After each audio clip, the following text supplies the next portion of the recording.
Mertua hina pengantin wanita gembel di acara pernikahan. Semua syok dan terkejut saat identitas aslinya terungkap di depan umum.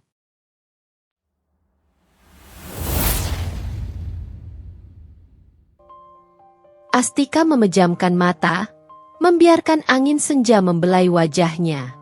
Udara dari balkon kecil apartemennya di lantai 4 terasa sejuk, membawa serta aroma masakan dari warung di bawah. Di tangan kanannya, ia menggenggam selembar undangan pernikahan yang mewah, kertasnya tebal, dengan ukiran emas yang berkilauan.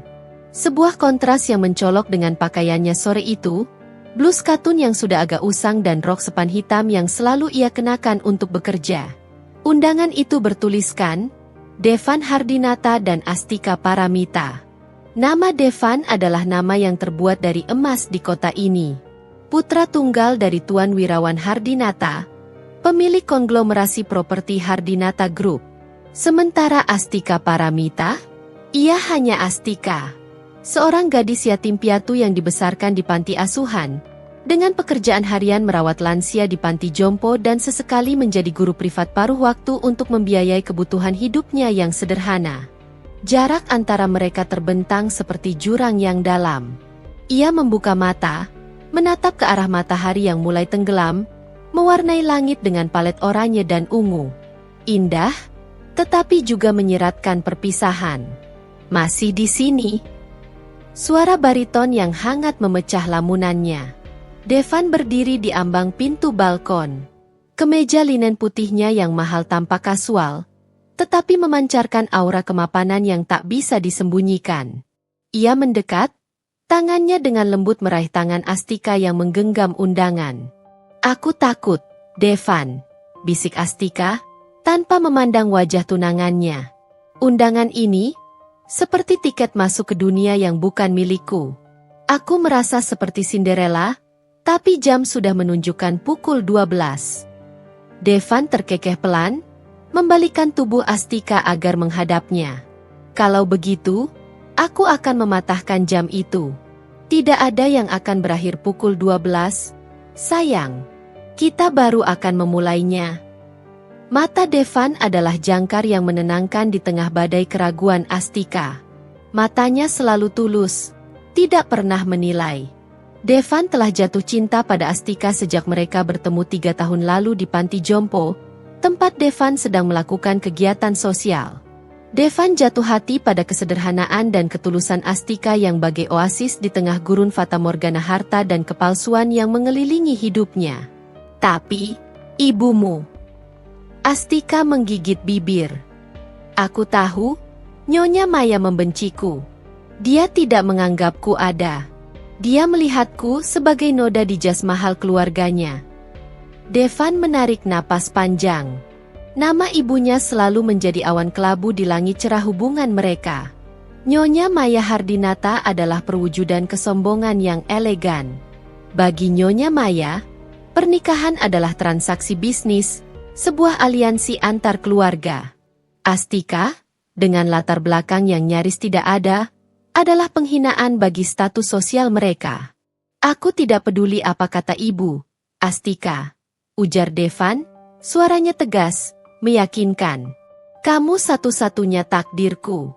Jangan biarkan ucapan pahitnya meracuni hatimu. Cintaku padamu lebih kuat dari semua perbedaan mereka." Astika membiarkan dirinya ditarik ke dalam pelukan Devan. Pelukan itu adalah satu-satunya tempat ia merasa aman dari sorot mata dunia yang menghakiminya.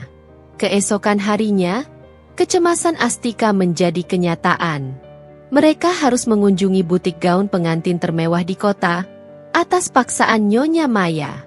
Ruangan itu didominasi oleh gaun-gaun bertahtakan kristal dan mutiara. Harganya bahkan mungkin setara dengan gaji Astika selama 10 tahun. "Pilih yang ini, Astika," perintah Nyonya Maya, menunjuk sebuah gaun bal gaun yang menjulang tinggi, penuh sulaman emas. Astika menggeleng pelan. "Maaf, Bu. Saya sudah memilih yang ini." Astika menunjuk sebuah gaun putih polos, model lain yang anggun tanpa banyak hiasan. Gaun itu terasa lebih dirinya. Nyonya Maya menoleh. Matanya menyipit, seperti elang yang melihat mangsa yang tak pantas. Ia mendekat, memindai Astika dari ujung kaki hingga kepala. Kau pikir ini acara syukuran panti asuhan, nak? Atau kau mau menghadiri pesta amal anak jalanan? Tanya Nyonya Maya sinis. Suaranya diperlambat, penuh penekanan, membuat pegawai butik di sekitar mereka menunduk malu. Pilihanmu ini sungguh memalukan. Astika merasakan pipinya memanas. Saya hanya ingin tampil sederhana, Bu. Gaun ini sudah sangat indah. Nyonya Maya mendesis, tawa kecilnya terdengar meremehkan. Sederhana, katamu? Jujurlah, kau hanya takut merusak gaun mahal. Lihat dirimu, Astika. Latar belakangmu sudah terlalu jauh di bawah kami. Jangan buat keluarga kami semakin malu dengan penampilan gembel MU itu. Pilih yang kuserahkan tadi, dan jangan banyak membantah. Devan yang sedari tadi diam, maju selangkah. Bu, hentikan. Astika akan memilih gaun yang membuatnya nyaman. Kau diam, Devan. Potong Nyonya Maya tajam. Kau sudah cukup membuatku malu dengan memilih gadis ini. Jangan kau tambahkan aib lagi. Lihat betapa tidak tahu dirinya dia. Dia seperti gulma yang berusaha tumbuh di taman mawar terbaik. Nyonya Maya lalu berbalik, meninggalkan butik dengan anggun, seolah tidak terjadi apa-apa, meninggalkan Astika dalam kehancuran. Astika hanya bisa menunduk. Matanya berkaca-kaca.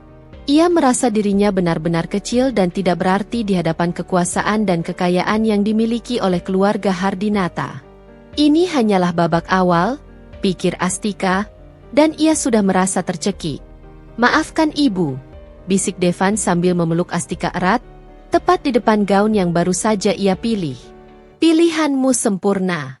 Itu mencerminkan jiwamu yang murni, tanpa kepalsuan. Kita akan tetap mengambil yang ini. Aku takut, Devan. Ulang Astika, suaranya bergetar. Aku tidak yakin aku bisa bertahan dalam tekanan ini. Devan melepaskan pelukan. Ia menangkup wajah Astika dengan kedua telapak tangannya. Dengar baik-baik, Astika. Pernikahan ini bukan tentang gaun, bukan tentang gedung, bukan tentang ibu. Ini tentang kita. Kita sudah berjanji di bawah langit senja. Aku, Devan Hardinata, memilihmu. Paham? Astika mengangguk, mencoba menguatkan hatinya. Ia tahu, di balik semua kemewahan yang ditawarkan Devan, ada ketulusan yang tak ternilai harganya. Devan adalah kompas yang menuntunnya di tengah badai cemoohan. Malam harinya, di apartemen kecilnya, Astika membuka sebuah kotak kayu tua. Itu adalah warisan satu-satunya dari panti asuhan. Selalu ia bawa kemanapun ia pindah. Di dalamnya, ada surat usang dan liontin perak berbentuk hati yang terbelah dua yang selalu ia simpan. Ia tidak tahu siapa orang tuanya. Dan liontin ini adalah satu-satunya petunjuk. Ia ingat pesan pengurus panti. Simpan ini, Astika. Suatu saat, ini akan membantumu menemukan siapa dirimu. Ia meraih liontin itu, memainkannya di antara jari-jarinya. Liontin itu terasa dingin, tetapi ada rasa hangat yang aneh setiap kali ia menyentuhnya. Liontin ini, gumam Astika pada dirinya sendiri. Apakah ini benar-benar penting? Atau hanya kenangan usang? Saat ia memejamkan mata, bayangan Nyonya Maya kembali muncul, dengan ucapan pedasnya, "Gembel." Astika menyingkirkan semua keraguan itu. Ia tahu, ia harus kuat, bukan hanya untuk Devan, tetapi juga untuk dirinya sendiri. Pernikahan ini adalah awal. Sebuah janji yang harus ia jaga, meskipun ia harus melewati lautan api cemoohan mertuanya sendiri. Ia harus siap menghadapi apapun yang akan terjadi di babak-babak selanjutnya dari kehidupannya yang baru, dan mungkin, liontin ini akan menjadi kuncinya. Ia memutuskan untuk mengunjungi panti asuhan keesokan harinya, untuk mencari tahu lebih banyak tentang liontin dan masa lalunya, tanpa menyadari bahwa pergerakannya telah diamati oleh sepasang mata misterius sejak ia keluar dari butik. Mata milik Pak Adrian, seorang pria yang akan mengubah segalanya. Pak Adrian memperhatikan Astika dari kejauhan, dengan tatapan penuh kepedihan, seolah melihat bayangan masa lalu yang menyakitkan pada sosok Astika, yang bagi Nyonya Maya adalah gembel. Pak Adrian tahu, waktunya untuk berbicara hampir tiba. Waktu untuk mengungkap kebenaran yang tersembunyi selama puluhan tahun. Dan semua itu akan meledak di hari pernikahan. Pagi itu, udara di apartemen kecil Astika terasa lebih dingin dari biasanya. Bukan karena suhu, tetapi karena bayangan Nyonya Maya yang semalam menguasai ruang hatinya. Astika menatap pantulan dirinya di cermin, mencoba mencari sisa-sisa semangat yang tersisa setelah penghinaan di butik kemarin. Ia tahu, Nyonya Maya tidak hanya menghina gaunnya, tetapi seluruh keberadaannya. Devan adalah satu-satunya tali tambat yang membuatnya tidak tenggelam. Astika menarik napas dalam. Ia harus fokus pada apa yang bisa ia kendalikan. Cintanya dan janjinya pada Devan. Pernikahan besar yang didominasi oleh Nyonya Maya semakin mendekat. Setiap hari adalah ujian kesabaran bagi Astika. Nyonya Maya menunjuk catering termewah, mengatur daftar tamu dari kalangan elit, dan bahkan menentukan tata letak bunga yang harus diimpor dari luar negeri. Astika tidak diizinkan mengeluarkan pendapat sedikit pun. Ia hanya diminta mengangguk dan menurut, seperti patung yang dihias di altar kemewahan. Astika, kau tidak mengerti etika sosial, ujar Nyonya Maya saat mereka rapat persiapan di Hardinata Group yang megah. Pernikahan ini adalah simbol penyatuan dua dinasti. Meskipun kau, maaf, tidak membawa dinasti apa-apa. Kau hanya perlu diam dan biarkan aku bekerja. Jangan buat masalah. Mengerti?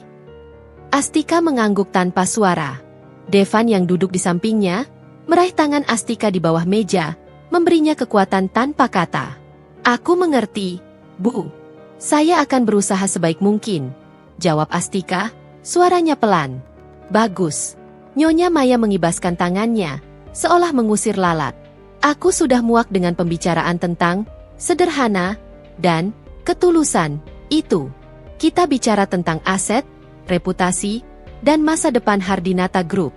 Kau hanya perlu menjadi menantu yang tidak memalukan.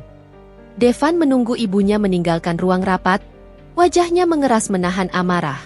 Begitu Nyonya Maya menghilang di balik pintu kayu mahal, Devan berbisik kepada Astika, "Jangan dengarkan dia, sayang.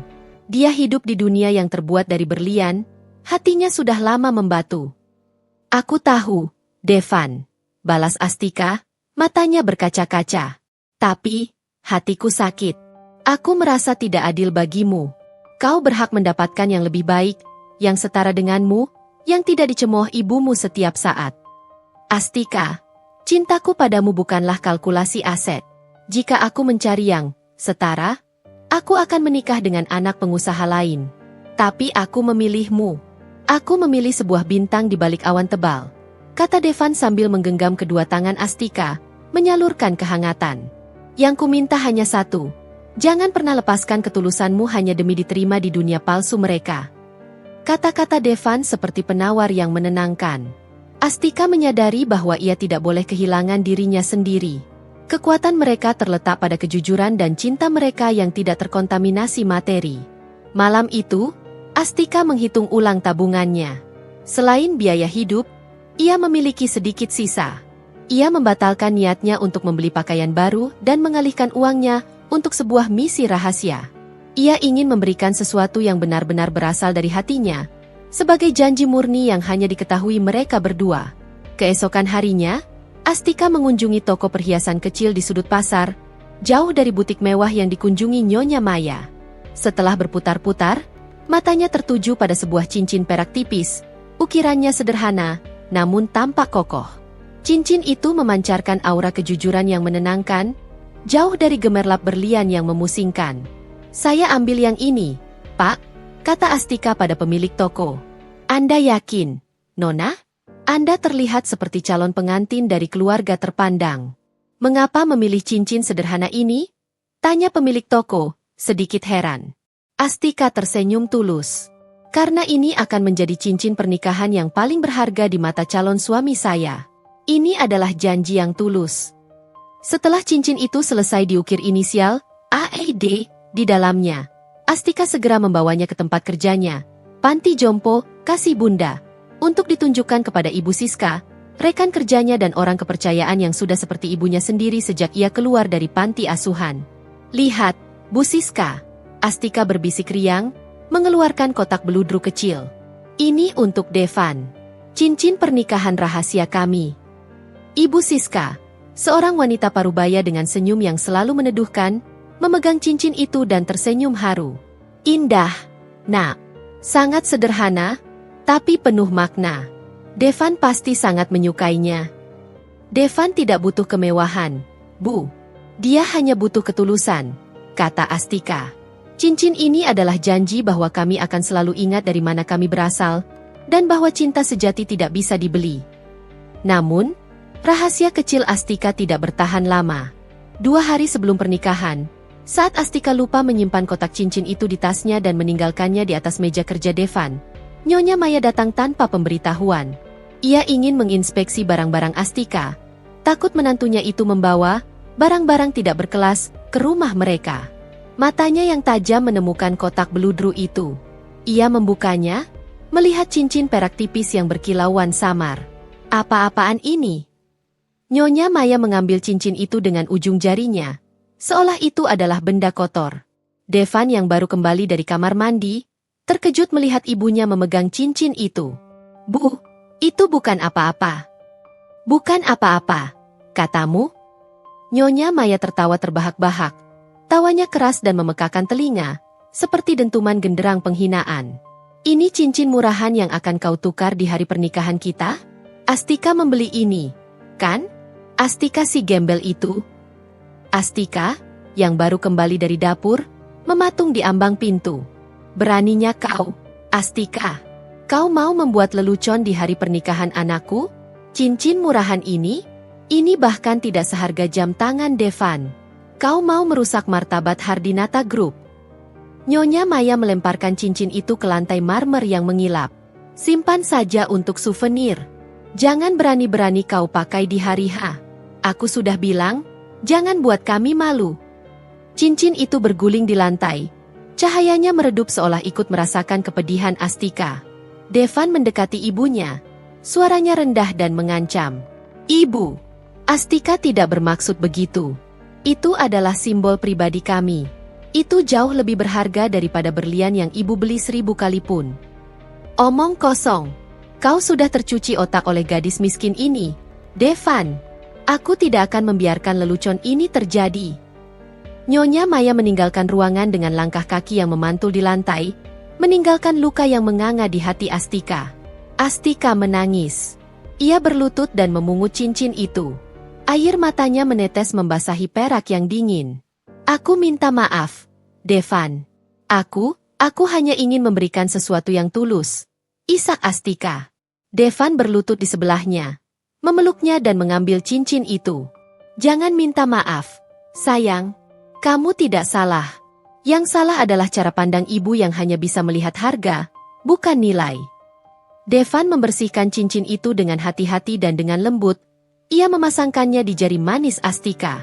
"Ini jauh lebih berharga daripada berlian termahal. Aku akan pakai cincin ini di bawah jas pernikahan itu. Hanya kita yang tahu. Tapi ibumu, kita abaikan saja, Astika," potong Devan. "Dia tidak bisa mengendalikan kita selamanya. Fokus kita hanya satu, pernikahan ini. Setelah itu, kita akan membangun dunia kita sendiri." Astika memeluk Devan erat. "Terima kasih. Terima kasih karena selalu melindungiku." Meski dicemooh, cincin perak itu kini menjadi benteng rahasia mereka. Simbol perlawanan kecil terhadap dominasi Nyonya Maya. Namun, di tengah semua persiapan itu, bayangan Pak Adrian masih mengintai. Di hari yang sama, Pak Adrian mengunjungi kantor pengacara kepercayaannya. "Kau yakin, Pak Adrian? Ini akan mengguncang semua yang telah dibangun Hardinata," kata pengacara itu khawatir. Pak Adrian, pria parubaya yang penuh wibawa itu, menatap foto Astika di mejanya. Wajah Astika mengingatkannya pada seseorang dari masa lalu yang tak terlupakan. "Aku harus melakukannya," jawab Pak Adrian tegas. "Kebenaran harus terungkap. Sudah terlalu lama kebohongan ini menjadi duri dalam daging keluarga Hardinata." Astika atau lebih tepatnya, Naira Adristi, harus mendapatkan haknya. Dan Nyonya Maya harus menerima akibat dari ambisinya. Pak Adrian memegang selembar dokumen tebal. Bukti transfer uang rutin ke panti asuhan tempat Astika dibesarkan, yang dilakukan selama puluhan tahun, serta laporan investigasi tentang kecelakaan 25 tahun silam. Ia juga mengeluarkan sebuah liontin perak, yang persis seperti liontin Astika, hanya saja belahan yang berbeda. Ia menyimpannya kembali.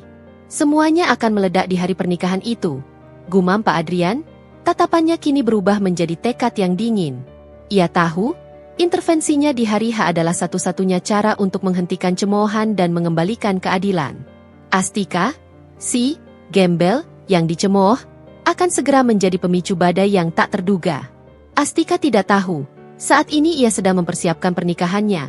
Seseorang di luar sana sedang memegang kunci yang akan membuka seluruh gembok masa lalunya, dan mengungkap siapa sebenarnya Astika Paramita, atau Naira Adristi. Cincin perak yang baru saja ia kenakan adalah lambang cinta tulusnya. Sementara liontin terbelah di kotak kayunya, adalah peta menuju takdir yang sudah menunggunya. Ujian terberat belum datang. Tetapi Astika dan Devan sudah menguatkan hati mereka. Mereka siap menghadapi apapun, demi cinta mereka yang sejati.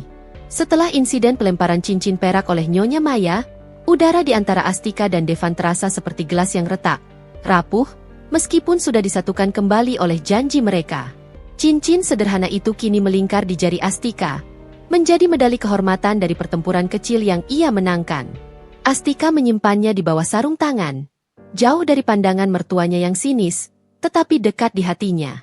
Devan tahu, meskipun Astika berusaha tegar, luka dari ucapan-ucapan pedas Nyonya Maya pasti masih menganga. Astika kini tak hanya berjuang untuk diterima, tetapi juga untuk mempertahankan kewarasan dan dirinya sendiri. Besok aku harus pergi ke panti asuhan, Cahaya Bangsa, ujar Astika suatu pagi saat sarapan. Hanya ada roti panggang dan kopi sederhana di meja. Suasana yang kontras dengan rumah mewah Devan yang kini ia tinggali sementara. Panti asuhanmu? Tanya Devan, menghentikan suapan. Ada apa? Aku bisa mengantarmu. Astika menggeleng pelan. Tidak, Devan. Ini urusan pribadi. Aku harus menemui ibu panti yang lama. Aku ingin menanyakan sesuatu tentang masa laluku. Masa lalu? Ada apa dengan liontin itu? Devan ingat Astika pernah menunjukkan liontin perak berbentuk hati terbelah yang selalu ia simpan. Astika memegang liontin itu yang tergantung di lehernya. Aku harus tahu, Devan. Setelah semua yang dikatakan ibumu, aku merasa perlu mencari tahu siapa diriku sebenarnya. Bukan untuk membuktikan statusku padanya, tapi untuk menguatkan diriku sendiri. Siapa tahu ada akar yang bisa kupegang, selain kamu. Devan mengangguk, memahami kegelisahan Astika yang bagai ombak yang tak pernah lelah menghantam karang. Ia tahu, mencari jati diri adalah hak Astika. Baiklah, hati-hati. Telepon aku begitu kau sampai. Devan mencium kening Astika, memberinya restu. Ingat, Astika, apapun yang kau temukan, itu tidak akan mengubah siapa dirimu sekarang, dan tidak akan mengubah perasaanku. Astika pergi sendirian, naik bus kota yang padat. Perjalanan itu adalah napas segar. Sebuah pelarian singkat dari tekanan Hardinata Manor yang terasa seperti sangkar berlapis emas. Panti asuhan, Cahaya Bangsa, tampak sederhana, tetapi dindingnya dipenuhi kehangatan. Astika disambut hangat oleh Bunda Rina, ibu panti yang sudah dianggapnya sebagai ibu kandung. Mereka duduk di ruang tamu panti yang beraroma kayu tua. Astika mengeluarkan kotak kayu tua kesayangannya. Bunda, aku mau bertanya tentang liontin ini, kata Astika, menunjukkan liontin perak berbentuk hati terbelah itu. Dan surat ini. Bunda Rina mengambil liontin itu. Matanya berkaca-kaca. Ia mengusap ukiran kecil di permukaan liontin itu. Liontin ini, Bunda Rina memulai, suaranya pelan dan berat, adalah milik ibumu, nak, ibu kandungmu. Ibu kandungku? Astika menahan napas. Siapa dia, Bunda? Kenapa aku ada di sini? Ini adalah kisah yang sangat rumit, Astika. Saat kau dibawa ke sini, kau masih bayi, terbungkus selimut tebal dan sebuah surat. Bunda Rina menunjukkan surat itu, yang isinya sudah Astika hafal di luar kepala. Permintaan untuk menjaga bayi bernama Naira Adristi, dengan janji identitasnya akan dibuka saat ia dewasa. Naira Adristi, itu nama yang tertulis di surat itu, kata Astika, bingung. Bukan Astika Paramita? Bukan. Nama Astika Paramita kami berikan agar kau bisa tumbuh normal tanpa dicari oleh orang-orang jahat yang mungkin mengincar anak itu. Jelas Bunda Rina, tatapannya penuh rahasia. Astika terhenyak. Selama ini, nama yang ia kenal hanyalah Topeng. Jadi, aku bukan Astika. Tentu saja kau Astika, nak. Tapi nama aslimu, nama di akta kelahirannya adalah Naira Adristi. Orang yang membawamu ke sini memberiku liontin ini dan berpesan, jaga belahan hati ini, dan jangan pernah pisahkan dari Naira. Belahan yang lain ada pada orang yang akan menjemputnya kelak, saat bahaya sudah berlalu. Bahaya? Astika merasa gelombang dingin menjalar di tulang punggungnya. Ya, mereka bilang, hidupmu terancam. Keluargamu adalah orang-orang penting, Astika. Orang-orang yang sangat, sangat penting. Astika berpikir keras. Orang penting? Sementara ia dicemooh sebagai gembel. Kenyataan ini terasa seperti puzzle yang kehilangan banyak keping. Siapa orang yang membawaku ke sini? Bunda? Apakah dia orang tuaku? Tanya Astika memohon. Bunda Rina menggeleng dengan nada penyesalan. Dia hanya seorang utusan. Nak, dia tidak mau menyebutkan namanya. Dia hanya mengatakan, percayalah pada liontin ini. Suatu hari, liontin ini akan berbicara. Astika mencengkeram liontin itu erat-erat. Nama Naira Adristi. Nama yang asing, tetapi terasa seperti denyut nadi yang tersembunyi. Ia harus mencari tahu lebih banyak. Identitas inilah yang mungkin menjadi kunci untuk menghentikan penghinaan Nyonya Maya. Aku akan mencari tahu tentang Naira Adristi, Bunda. Aku harus. Pernikahanku semakin dekat, dan aku tidak bisa terus-menerus menjadi orang yang tidak berharga di mata mereka. Ucap Astika, kini dengan tekad yang membaja. Astika berpamitan, janji untuk mencari tahu kebenaran kini menjadi komitmen suci. Saat Astika keluar dari gerbang panti asuhan, ia tidak menyadari bahwa ia sedang diperhatikan. Di seberang jalan, dalam mobil sedan mewah berwarna hitam, duduklah Pak Adrian. Pria parubaya itu mengenakan jas yang sangat mahal. Penampilannya elegan dan penuh wibawa, seperti seorang raja yang sedang mengamati rakyatnya. Di pangkuannya, tergeletak sebuah kotak beludru, berisi belahan liontin perak yang persis sama dengan milik Astika. Pak Adrian melihat Astika berbicara dengan Bunda Rina, melihat Astika memegang liontin itu, dan matanya memancarkan kesedihan mendalam yang bercampur dengan rasa lega. Dia sudah besar, bisik Pak Adrian pada Seno, asisten pribadinya yang duduk di kursi depan. Dia persis seperti ibunya. Pak Adrian, apakah ini saat yang tepat? Nyonya Maya Hardinata. Tidak ada waktu yang tepat, Seno, potong Pak Adrian tegas. Mereka akan menikah dalam 2 hari. Aku sudah berjanji pada mendiang temanku, aku akan mengungkap kebenaran ini di saat paling krusial, saat kebohongan itu mencapai puncaknya. Dan penghinaan Nyonya Maya adalah puncaknya. Pak Adrian menyentuh liontin di kotaknya. Liontin ini adalah miliknya. Milik istri pertama Tuan Hardinata, yang disebut telah meninggal dalam kecelakaan. Aku harus bertemu Devan, kata Pak Adrian. Aku harus mencoba melunakkan Tuan Wirawan Hardinata sebelum hari itu tiba. Sementara itu, di sebuah kedai kopi yang ramai, Devan sedang duduk bersama ayahnya, Tuan Wirawan Hardinata. Tuan Wirawan adalah pria yang dingin, jarang tersenyum, tetapi ia sangat menghormati putranya. Ayah, aku mohon, berbicaralah dengan ibu. Jangan biarkan dia terus-menerus menyakiti Astika. Pinta Devan, raut wajahnya tampak putus asa. Tuan Wirawan meletakkan cangkir kopinya. Devan, kau tahu ibumu. Dia keras. Aku sudah berusaha. Lagi pula, apa yang dia katakan tidak sepenuhnya salah. Latar belakang Astika memang. Cukup, ayah, potong Devan, suaranya sedikit meninggi.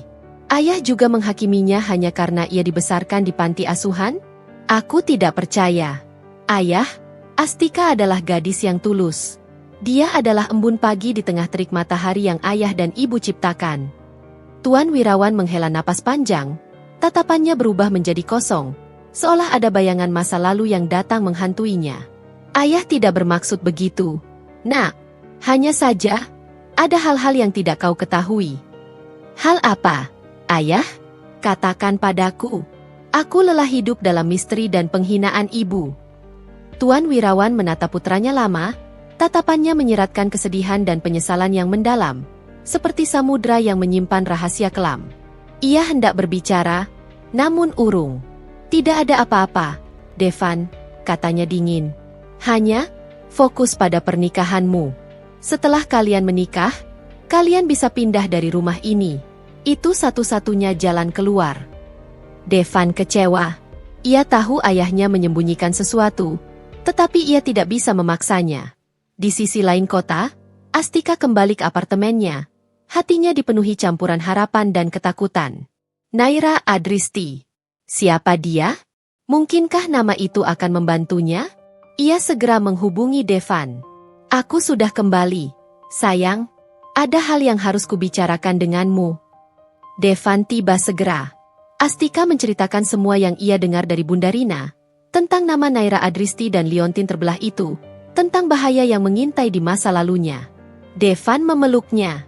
Naira Adristi, aku akan membantumu mencari tahu. Sayang, kita akan memecahkan misteri ini bersama. Mungkin, ini adalah kunci emas yang bisa membuka pintu kebebasanmu. Mereka duduk berdua, memandangi liontin perak itu. Mereka tidak tahu bahwa di saat itu juga, di luar sana, Pak Adrian telah mengambil keputusan besar. Pak Adrian melihat arloji mahalnya. Hanya 2 hari lagi menuju hari pernikahan. Ia harus segera bertindak. Ia tidak bisa membiarkan Naira, putri sahabatnya, terus diinjak-injak. Pak Adrian mengambil ponselnya. Ia menghubungi nomor lama Tuan Wirawan. Wirawan, ini Adrian. Aku tahu semuanya. Jika kau tidak ingin rahasia besarmu terungkap sebelum waktunya, temui aku sekarang juga. Ini tentang Naira. Panggilan telepon itu adalah lonceng kematian bagi kedamaian yang semu di keluarga Hardinata. Babak baru telah dimulai. Astikasi, gembel, Naira Adristi, kini tak lagi hanya mencari cinta, tetapi juga kebenaran yang akan mengubah seluruh peta kekuasaan di kota ini. Pertarungan sesungguhnya baru saja akan dimulai. Astika dan Devan hanya bisa menggenggam tangan erat, siap menghadapi segala badai yang akan datang. Udara pagi di hari pernikahan itu terasa seperti kaca yang siap pecah. Meskipun Devan telah meyakinkan Astika bahwa mencari tahu tentang Naira Adristi bisa menunggu setelah bulan madu, pikiran Astika tak bisa lepas dari liontin perak terbelah yang kini ia sembunyikan di balik gaun pengantinnya. Itu adalah jimat pelindung yang memberinya kekuatan di tengah gemuruh kecemasan. Di sisi lain kota, telepon dari Pak Adrian telah menciptakan badai kecil di rumah tangga Hardinata. Tuan Wirawan, ayah Devan, menghabiskan malam dalam ketakutan dan penyesalan, tidak bisa tidur. Ia telah bertemu Pak Adrian secara rahasia, dan ancaman untuk mengungkap kebenaran tentang putrinya, Naira, telah mengguncang fondasi jiwanya. Kau harus mengakuinya, Wirawan. Astika adalah Naira. Aku punya bukti dan aku akan mengungkapnya jika kau tidak berani. Desak Pak Adrian dalam pertemuan rahasia mereka. Tuan Wirawan hanya bisa menjawab dengan suara bergetar. Beri aku waktu, Adrian. Kumohon, jangan di hari pernikahan putraku. Kini, di ruang rias mewah, Astika melihat bayangan dirinya yang baru. Gaun putih polos yang ia pilih, meskipun disetujui, tetap menjadi simbol perlawanan senyap terhadap kemewahan berlebihan yang diimpikan Nyonya Maya. Di jarinya, cincin perak sederhana itu tersembunyi. Devan masuk, mengenakan tuxedo hitam yang tampak gagah. Matanya berkilat bahagia saat melihat Astika. Astika, kau luar biasa. Kau terlihat seperti dirimu. Itu yang terpenting. Kau juga, Devan, balas Astika, tersenyum lemah. Aku hanya berharap hari ini cepat berlalu tanpa drama. Tak akan ada drama, janji Devan. Aku akan berdiri di sisimu setiap detik. Namun, di ruangan sebelah, drama sudah mulai terbentuk. Nyonya Maya, berbalut kebaya mewah yang bertabur berlian, memandang putranya dengan dingin.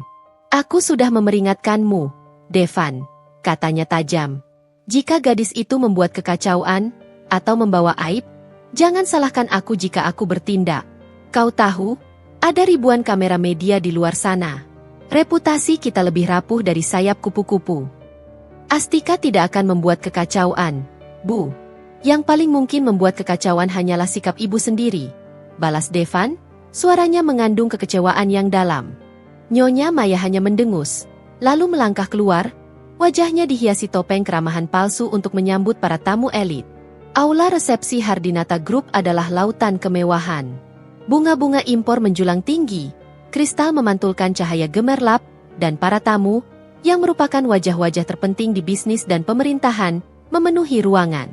Astika dan Devan berdiri di pelaminan. Astika berusaha tersenyum, tetapi ia merasa seperti sepotong kaca di etalase toko berlian, terasa sangat tidak pada tempatnya. Tuan Wirawan tampak gelisah. Matanya terus mencari-cari, bukan hanya tamu, tetapi juga sosok Pak Adrian. Semua berjalan hikmat, hingga tiba saatnya sesi foto keluarga. Senyum palsu Nyonya Maya hampir sempurna. Tiba-tiba, terdengar keributan dari pintu masuk. Sebuah suara parau, putus asa, memanggil, "Astika, anakku." Semua kepala menoleh. Para tamu, yang sedari tadi berbisik-bisik soal menantu Devan yang tidak sederajat, kini terdiam, terkejut. Seorang wanita tua berambut memutih, dengan pakaian yang sangat lusuh dan membawa keranjang bekas yang biasa digunakan untuk memungut barang rongsokan, menerobos masuk. Ia berjalan sempoyongan, matanya tampak bingung dan dipenuhi air mata. "Lepaskan saya. Saya harus menemui Astika. Anak saya," jerit wanita itu, saat petugas keamanan berusaha menahannya. Astika terhenyak. Jantungnya mencelos. Ia mengenal wajah itu. Itu adalah Ibu Ratna, salah satu lansia yang ia rawat di panti jompo, yang menderita demensia ringan dan seringkali melarikan diri, menganggap Astika sebagai putrinya yang hilang. Tanpa berpikir panjang, Astika segera turun dari pelaminan. "Tunggu! Jangan sakiti dia!" Astika berlari ke arah wanita tua itu. Ia memeluk Ibu Ratna erat-erat, membelai rambutnya. "Ibu, kenapa di sini? Ini berbahaya.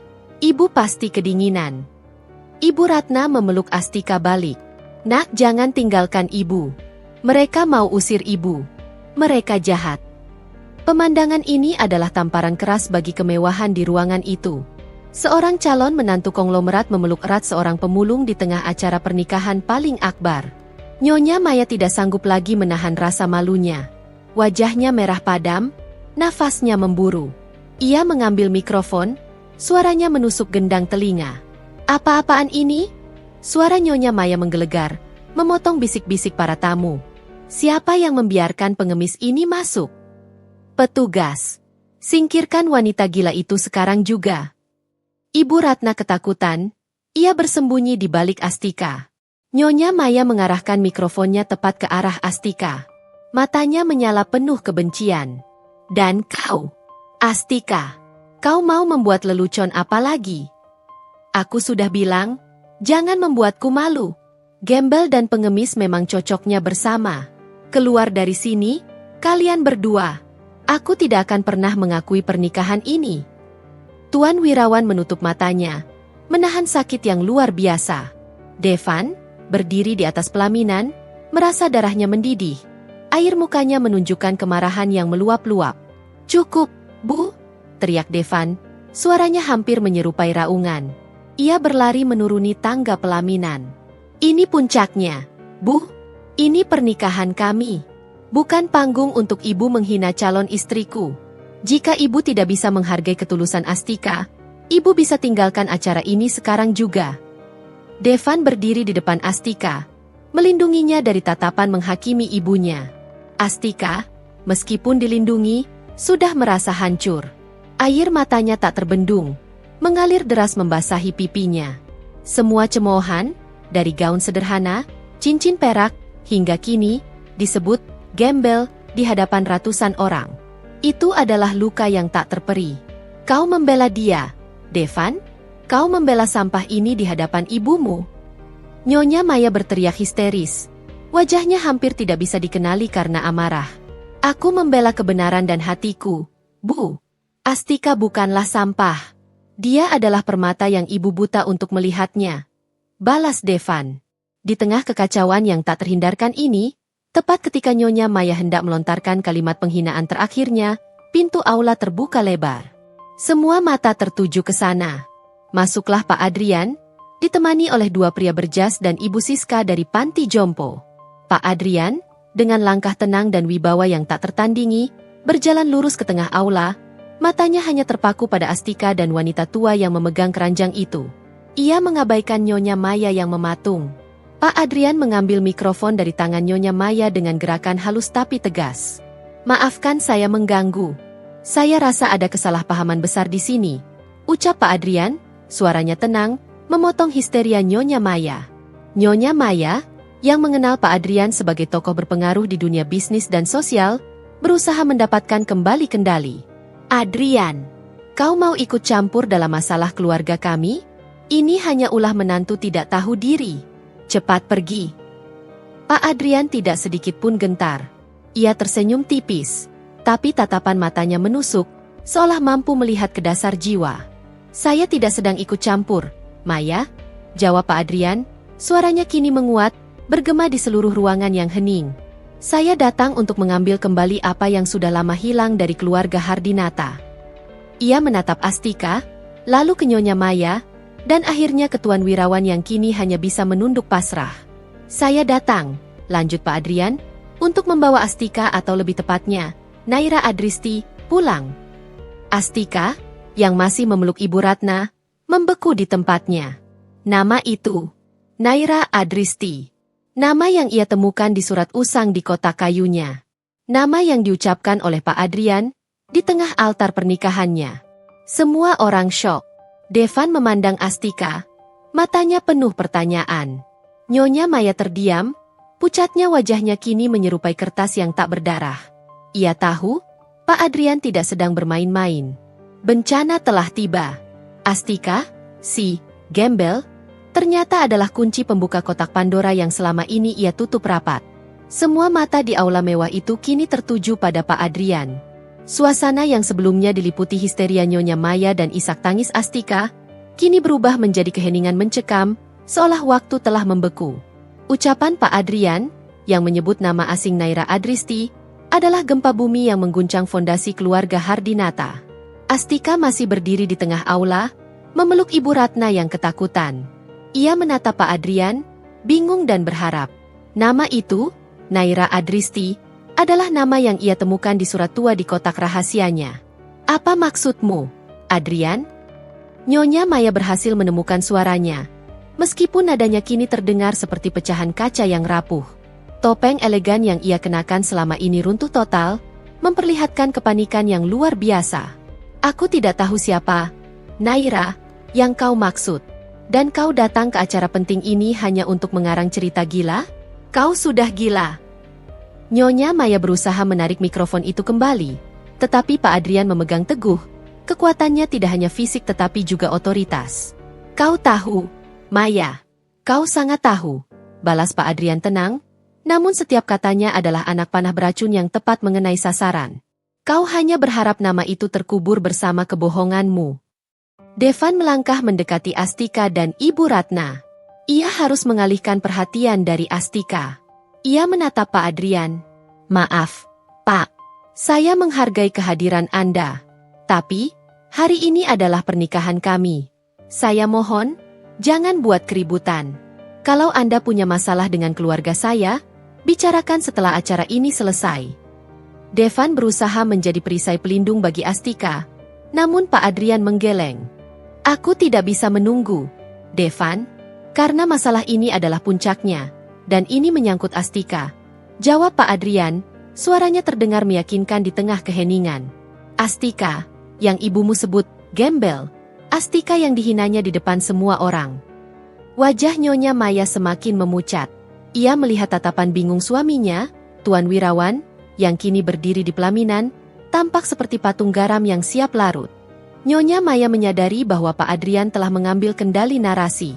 Ia harus merebutnya kembali, bahkan jika itu berarti harus menggunakan taktik yang paling kejam dan memalukan. Nyonya Maya menunjuk ke arah Astika dan Ibu Ratna. "Aku tidak peduli omong kosong siapapun.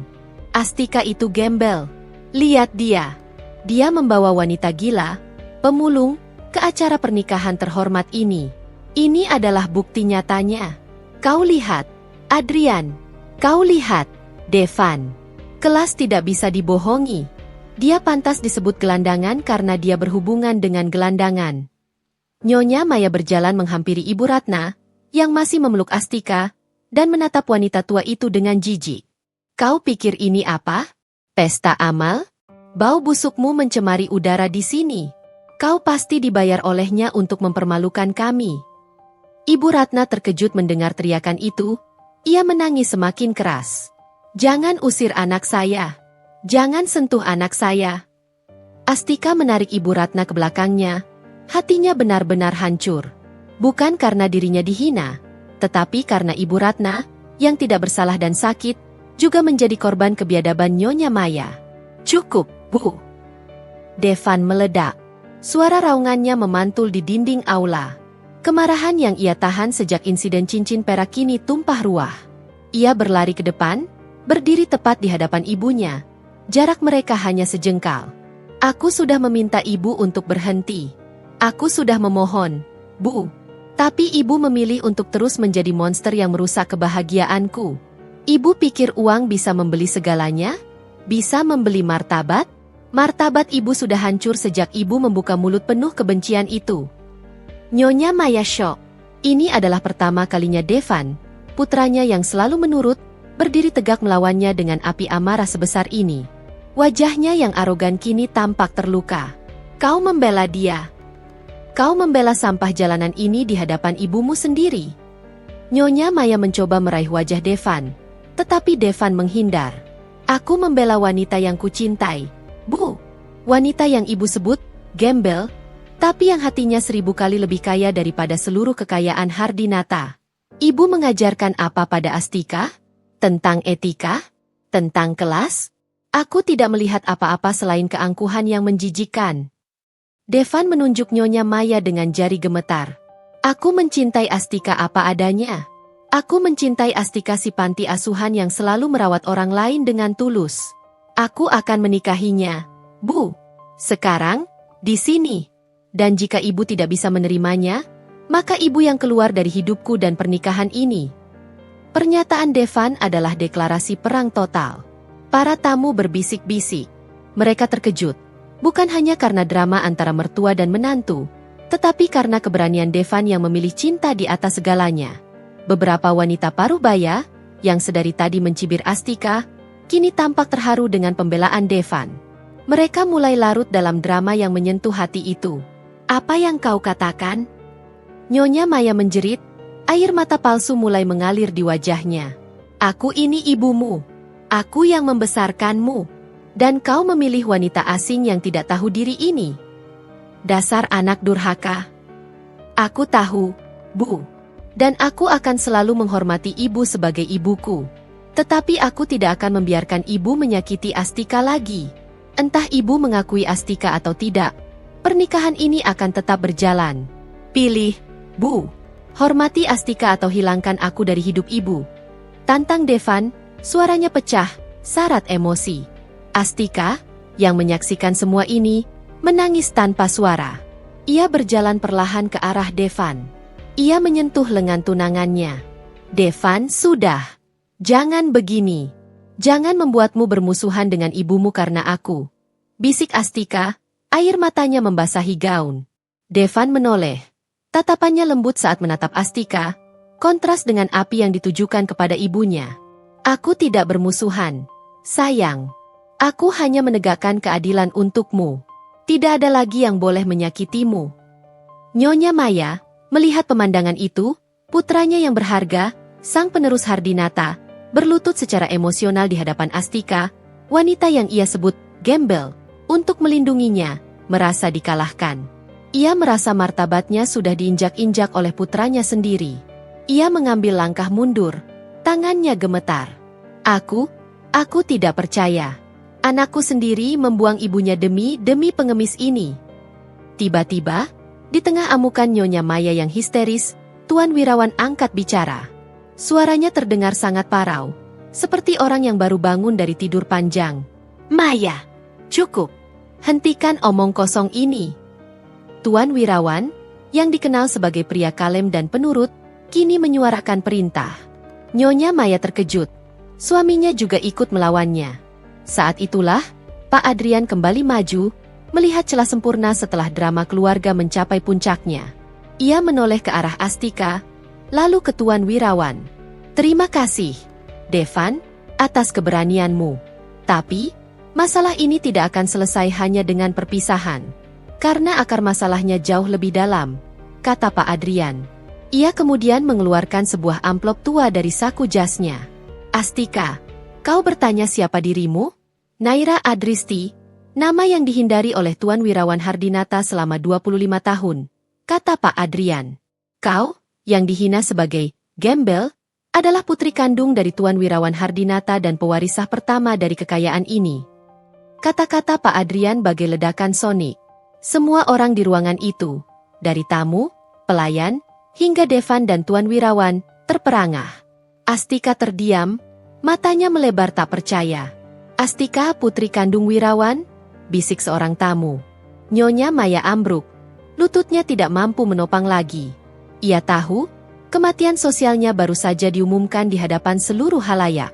Seluruh usahanya, seluruh penghinaannya, kini kembali menghantamnya dengan telak. Wanita yang ia sebut, gembel, ternyata adalah anak tiri sahnya, dan pewaris sejati kekayaan yang selama ini ia incar. Tuan Wirawan akhirnya roboh. Menangis tanpa suara, air matanya membasahi kemejanya. Ia tidak bisa lagi menyangkal kebenaran yang begitu menyakitkan ini. Kebenaran yang selama ini ia sembunyikan demi melindungi diri dari ambisi istrinya, Nyonya Maya. Pertarungan kini tidak lagi tentang Astika dan Nyonya Maya, tetapi tentang rahasia kelam keluarga Hardinata yang baru saja terkuak. Identitas, gembel, itu telah membuka kotak Pandora paling gelap. Ruangan pernikahan yang tadinya gemerlap kini terasa dingin, seolah seluruh cahaya telah tersedot oleh kenyataan pahit. Setelah Pak Adrian mengumumkan bahwa Astika adalah Naira Adristi, putri kandung Tuan Wirawan Hardinata, keheningan yang luar biasa mencengkeram. Keheningan itu jauh lebih memekakan telinga daripada teriakan kemarahan Nyonya Maya sebelumnya. Nyonya Maya, si ratu arogansi, kini terpuruk di lantai, wajahnya pucat pasi, seperti patung pualam yang baru saja dirobohkan. Matanya yang biasanya tajam kini hanya menatap kosong ke lantai marmer. Di hadapannya, Astika, gadis yang ia sebut gembel, berdiri, sama terkejutnya, masih memeluk Ibu Ratna. Devan adalah orang pertama yang bergerak. Ia berbalik dari ibunya, menghampiri Astika, matanya dipenuhi pertanyaan yang tak terhitung jumlahnya. Astia, Naira? Bisik Devan, tidak yakin harus memanggilnya apa. Astika hanya bisa menggeleng pelan. Aku tidak tahu, Devan. Aku hanya tahu nama Astika Paramita. Pak Adrian, yang memegang kendali penuh atas panggung itu, mengangkat tangannya, meminta perhatian. Wibawanya begitu besar hingga tidak ada satupun tamu yang berani mengeluarkan suara. Saya tahu ini mengejutkan. Tapi ini adalah kebenaran yang terkubur selama 25 tahun. Ujar Pak Adrian dengan suara mantap. Ia menatap Tuan Wirawan yang berdiri kaku di pelaminan, tampak seperti pohon tua yang disambar petir. Wirawan, kau harusnya sudah mengakuinya. Aku memberimu kesempatan. Tapi karena kau terlalu pengecut, biarkan aku yang membukanya. Ujar Pak Adrian, tatapannya kini berubah menjadi kesedihan mendalam saat beralih ke Astika. Astika, panggil Pak Adrian lembut. Kau punya sebuah kotak kayu kecil, bukan? Dan di dalamnya, kau menyimpan liontin perak berbentuk hati yang terbelah. Astika terkejut luar biasa. Hanya Devan dan Ibu Siska yang tahu persis detail tentang liontin itu. Dan sekarang, seorang pria asing yang sangat berwibawa mengungkapnya di depan umum. Astika tanpa sadar memegang liontin yang tersimpan di balik gaunnya. Bagaimana Anda tahu? Tanya Astika, suaranya tercekat. Pak Adrian tersenyum tipis. Senyum yang menyimpan ribuan cerita. Ia kemudian memberi isyarat kepada salah satu pria berjas di sampingnya. Pria itu maju dan menyerahkan sebuah kotak bludru kecil kepada Pak Adrian. Pak Adrian membuka kotak itu dengan gerakan dramatis. Di dalamnya, bersemayam belahan liontin perak yang persis sama, yang jika digabungkan akan membentuk hati yang utuh.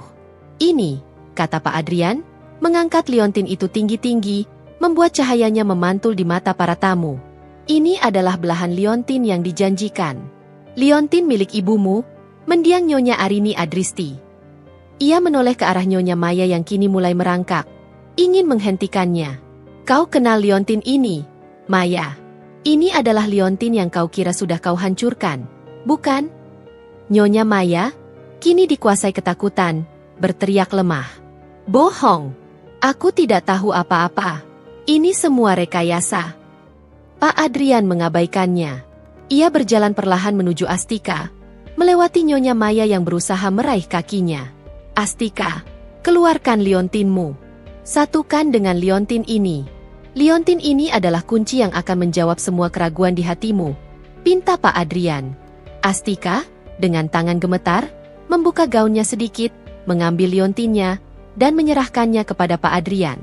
Pak Adrian menyatukan kedua belahan hati itu. Terdengar bunyi klik yang halus, seolah takdir baru saja menyatu. Liontin itu kini utuh, membentuk ukiran inisial, NA, yang elegan dan jelas. Naira Adristi, ucap Pak Adrian. Putri yang lahir dari cinta sejati Wirawan dan Arini. Semua tamu yang melihat pembuktian fisik itu terperangah. Mereka kini menyaksikan drama yang jauh lebih mengguncang daripada drama keluarga. Mereka menyaksikan terbongkarnya identitas pewaris rahasia dari konglomerat terbesar.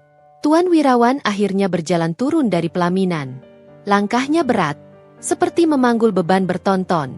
Ia mendekati Astika, matanya dipenuhi air mata yang sejak tadi ia tahan. Naira! Panggil Tuan Wirawan, suaranya parau. Astika menatap Tuan Wirawan. Pria kaku, dingin, dan penuh rahasia itu kini tampak begitu rapuh. Liontin itu, kata Tuan Wirawan, menyentuh liontin yang sudah utuh.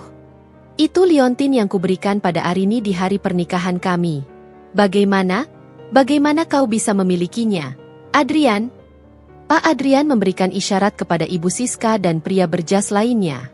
Mereka membawa Ibu Ratna, lansia yang dipanggil, pengemis, oleh Nyonya Maya, menjauh ke tempat yang tenang. Ibu Siska juga membisikkan sesuatu kepada Astika.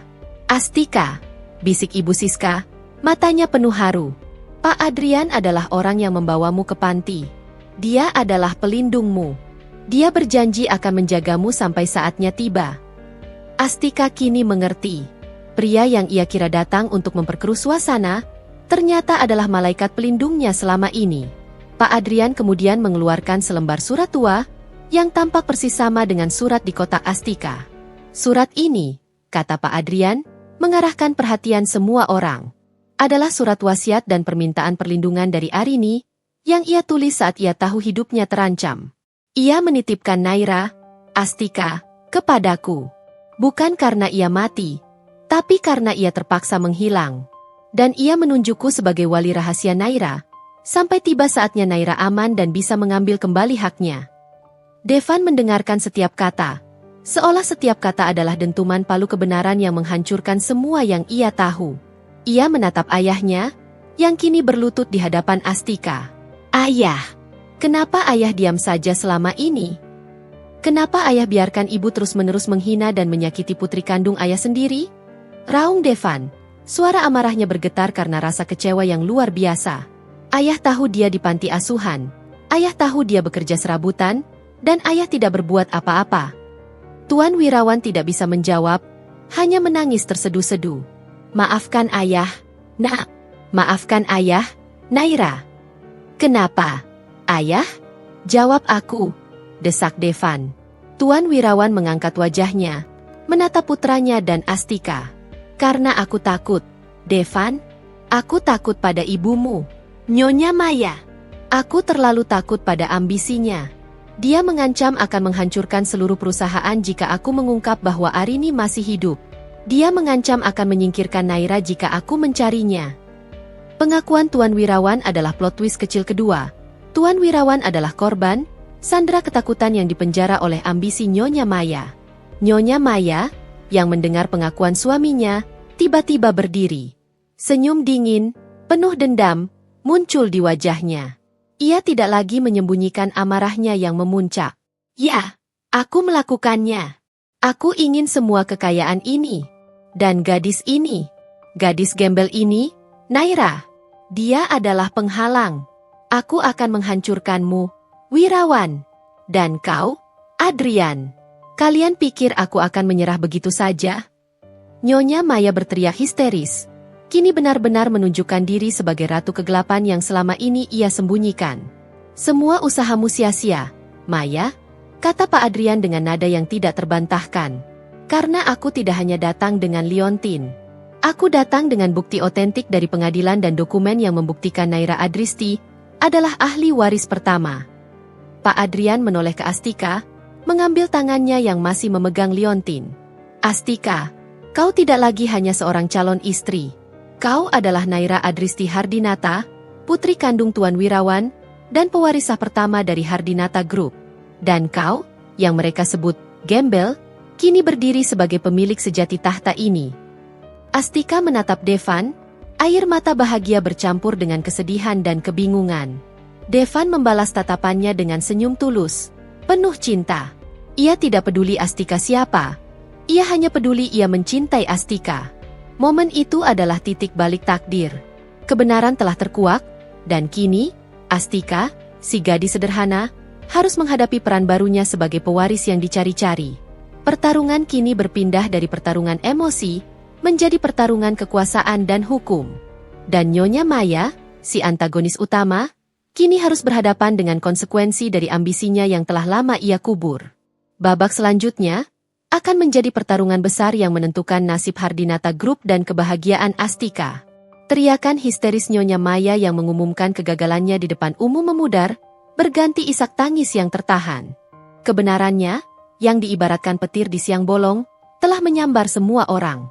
Astika kini tahu ia bukan lagi hanya Astika, si gadis panti asuhan, tetapi juga Naira Adristi, putri kandung Tuan Wirawan Hardinata. Devan segera merangkul Astika, menjauhkan tunangannya dari pandangan publik yang menghakimi. Matanya bersinar dengan campuran kegembiraan karena kebenaran, dan rasa sedih yang mendalam atas penderitaan Astika selama ini. Astia, kau baik-baik saja? Bisik Devan. Suaranya dipenuhi kehangatan yang menenangkan. Astika hanya bisa mengangguk pelan. Otaknya masih berusaha mencerna setiap kata yang keluar dari mulut Pak Adrian. Tuan Wirawan Hardinata, pria dingin yang selama ini hanya menatapnya dengan rasa kasihan yang terselubung, ternyata adalah ayahnya. Aku harus melihatnya. Devan, aku harus melihat kotaknya, pinta Astika. Matanya tertuju pada liontin yang telah disatukan di tangan Pak Adrian. Pak Adrian mengerti. Dengan langkah tenang, ia mengantar Astika, Devan, dan Tuan Wirawan, yang kini hanya bisa berjalan tertatih, di ambang pingsan, menjauh dari kerumunan tamu yang masih berbisik-bisik tak percaya. Ia membawa mereka ke sebuah ruangan pribadi di belakang panggung. Begitu pintu tertutup, Astika meraih tangan Pak Adrian. Pak Adrian, kumohon, katakan padaku semua. Kenapa saya? Kenapa harus nama Naira Adristi? Aku akan menjelaskannya, kata Pak Adrian. Ia kemudian mengeluarkan sebuah kunci kecil dari dompetnya. Liontin ini adalah kuncinya, Naira. Astika terkejut. Kunci? Iya, kunci untuk kotak kayu tuamu, jelas Pak Adrian. Ibumu yang memberikannya.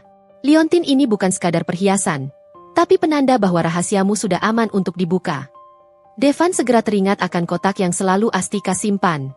Ia menghubungi salah satu asisten terpercaya yang tidak terafiliasi dengan Nyonya Maya.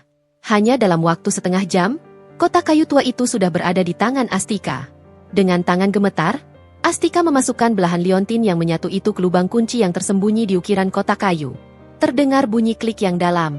Astika membuka kotak itu. Di dalamnya, selain beberapa foto dirinya saat bayi dan surat lama dari Bunda Rina, ada sebuah bundel dokumen yang tersimpan rapi, diselipkan di bawah kain beludru usang. Pak Adrian mengambil dokumen itu dan mulai membacanya. Ini adalah bukti otentik, Naira. Akta kelahiranmu dengan nama Naira Adristi. Tanggal kelahiranmu, persis sama dengan tanggal kelahiran Astika Paramita yang selama ini kita kenal. Dan di sini, ada surat wasiat resmi yang ditandatangani oleh almarhumah Nyonya Arini Adristi, ibumu. Tuan Wirawan, yang duduk di sofa dengan wajah tertunduk, akhirnya angkat bicara. Suaranya seperti bisikan angin di padang gurun. Arini tidak pernah mati, Naira. Dia diculik. Dia dipaksa bersembunyi. Aku tahu dia masih hidup, tapi aku tidak punya kekuatan untuk mencarinya. Aku takut. Akunya, air matanya menetes. Astika menatap ayahnya. Hatinya terasa sakit melihat pria berkuasa itu kini begitu tak berdaya. Kenapa? Ayah? Kenapa ayah takut? Pak Adrian melanjutkan, menyelamatkan Tuan Wirawan dari pengakuan yang menyakitkan. Arini, ibumu, sebelum menghilang, dia tahu nyawanya terancam oleh seseorang yang ingin menguasai kekayaan Hardinata. Dia menyerahkanmu, Naira, kepadaku, sahabat lamanya, untuk dibesarkan di panti asuhan, jauh dari jangkauan mereka. Dia membuat surat wasiat rahasia ini, menunjukku sebagai wali, dan menjadikanmu ahli waris pertama yang sah, dengan syarat identitasmu baru boleh diungkap setelah kau berusia 25 tahun, atau jika nyawamu terancam secara serius. Nyonya Maya telah melanggar persyaratan itu dengan penghinaannya yang keji. Devan mengepalkan tangan, menahan amarah yang ditujukan kepada ibunya. Semua karena ibu. Semua penghinaan itu, semua penderitaan Astika, hanya karena ambisi gila ibu. Ini bahkan lebih buruk, Devan, kata Pak Adrian, matanya kini menatap pintu, seolah tahu Nyonya Maya sedang menguping di balik pintu. Di dalam dokumen ini, terdapat pengakuan seorang mantan tangan kanan Nyonya Maya, yang kini sudah meninggal. Pengakuan itu menyatakan bahwa Nyonya Maya adalah dalang di balik kecelakaan yang menimpa Arini 25 tahun lalu. Kecelakaan itu dirancang agar terlihat seolah-olah Arini meninggal, membuka jalan bagi Maya untuk menikahi Tuan Wirawan dan secara bertahap menguasai perusahaan. Astika terhuyung. Ibunya ternyata dikorbankan. Jadi, dia sengaja menargetkan ayah dan ibu? Tanya Astika, suaranya tercekat. Tuan Wirawan kini merangkak mendekati Astika, memegang tangannya. Iya, Naira. Dia datang saat aku hancur. Dia menghiburku, lalu mendorongku menikahinya untuk menyelamatkan reputasi. Tapi sesungguhnya, dia adalah serigala berbulu domba yang mengambil alih segalanya dariku, bahkan hatiku, dengan ketakutan. Astika menunduk, air mata mengalir membasahi liontin utuh di lehernya. Ia bukan hanya dicemooh, ia adalah korban konspirasi besar. Ia adalah putri dari seorang wanita yang dikorbankan demi kekuasaan. Dan liontin itu, Naira, lanjut Pak Adrian, menunjuk liontin yang sudah utuh. Itu adalah sandi rahasia. Arini berpesan, jika liontin itu kembali menyatu, artinya kebenaran sudah siap untuk diumumkan, dan nyawamu sudah relatif aman di bawah perlindunganku. Liontinmu hanya belahan, agar tidak menarik perhatian. Belahan yang kubawa selama ini adalah janji. Astika memeluk liontin itu erat-erat. Liontin yang selalu ia pikir hanya kenangan usang, ternyata adalah mahkota bukti dari takdirnya yang luar biasa. Ayah, kenapa ayah tidak mencari Ibu Arini? Tanya Astika, hatinya terasa perih. Tuan Wirawan menggeleng lemah. Aku mencoba, nak, tapi Maya sangat lihai. Dia mengelilingiku dengan mata-mata. Jika aku bergerak sedikit saja, seluruh aset perusahaan akan ia blokir, dan yang paling kubuatirkan, dia akan menemukanmu. Aku memilih untuk menjaga jarak, dan hanya mengirim bantuan keuangan rahasia melalui Yayasan Amal Pak Adrian, berharap kau hidup layak tanpa harus menghadapi bahaya yang sama. Devan memeluk ayahnya dan Astika. Cukup, ayah. Jangan salahkan diri sendiri.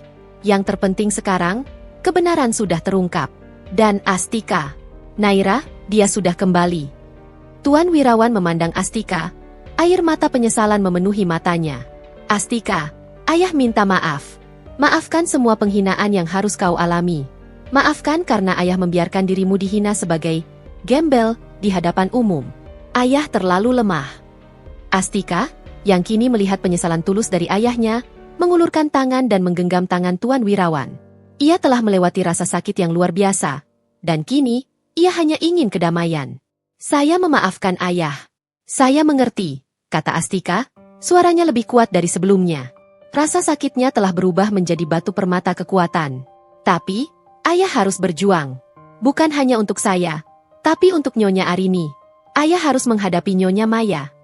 Tepat saat itu, pintu ruangan dibuka dengan kasar. Nyonya Maya masuk, matanya merah. Amarahnya telah mencapai titik didih. Aku tahu kalian di sini. Kalian pikir aku akan menyerah begitu saja? Liontin, surat wasiat, omong kosong. Aku adalah Nyonya Hardinata, dan gadis gembel ini tidak akan pernah mengambil apapun dariku. Teriak Nyonya Maya, berjalan cepat ke arah Astika.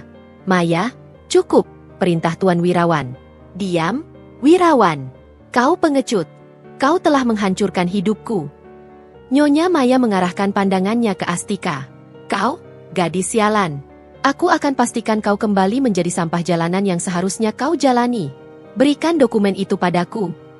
Nyonya Maya menerjang Astika, mencoba merebut bundel dokumen di tangan Astika. Namun, sebelum Nyonya Maya berhasil menyentuh Astika, Devan bergerak cepat. Ia menarik Astika ke belakangnya dan berdiri menghadang ibunya. Jangan sentuh dia, Bu. Kau sudah selesai. Semua bukti ada di sini, dan Pak Adrian adalah walinya. Kau tidak lagi memiliki kuasa, kata Devan, wajahnya tegas tanpa kompromi. Kau anak durhaka. Aku akan mencoret namamu dari warisan, ancam Nyonya Maya. Silakan, Bu. Aku tidak butuh warisan ibu. Aku hanya butuh Astika. Dan sekarang, Astika adalah pewarisah yang tidak bisa ibu singkirkan. Balas Devan, suaranya menggelegar. Pak Adrian segera menghubungi tim pengacara yang sudah ia siapkan. Pertarungan hukum telah dimulai.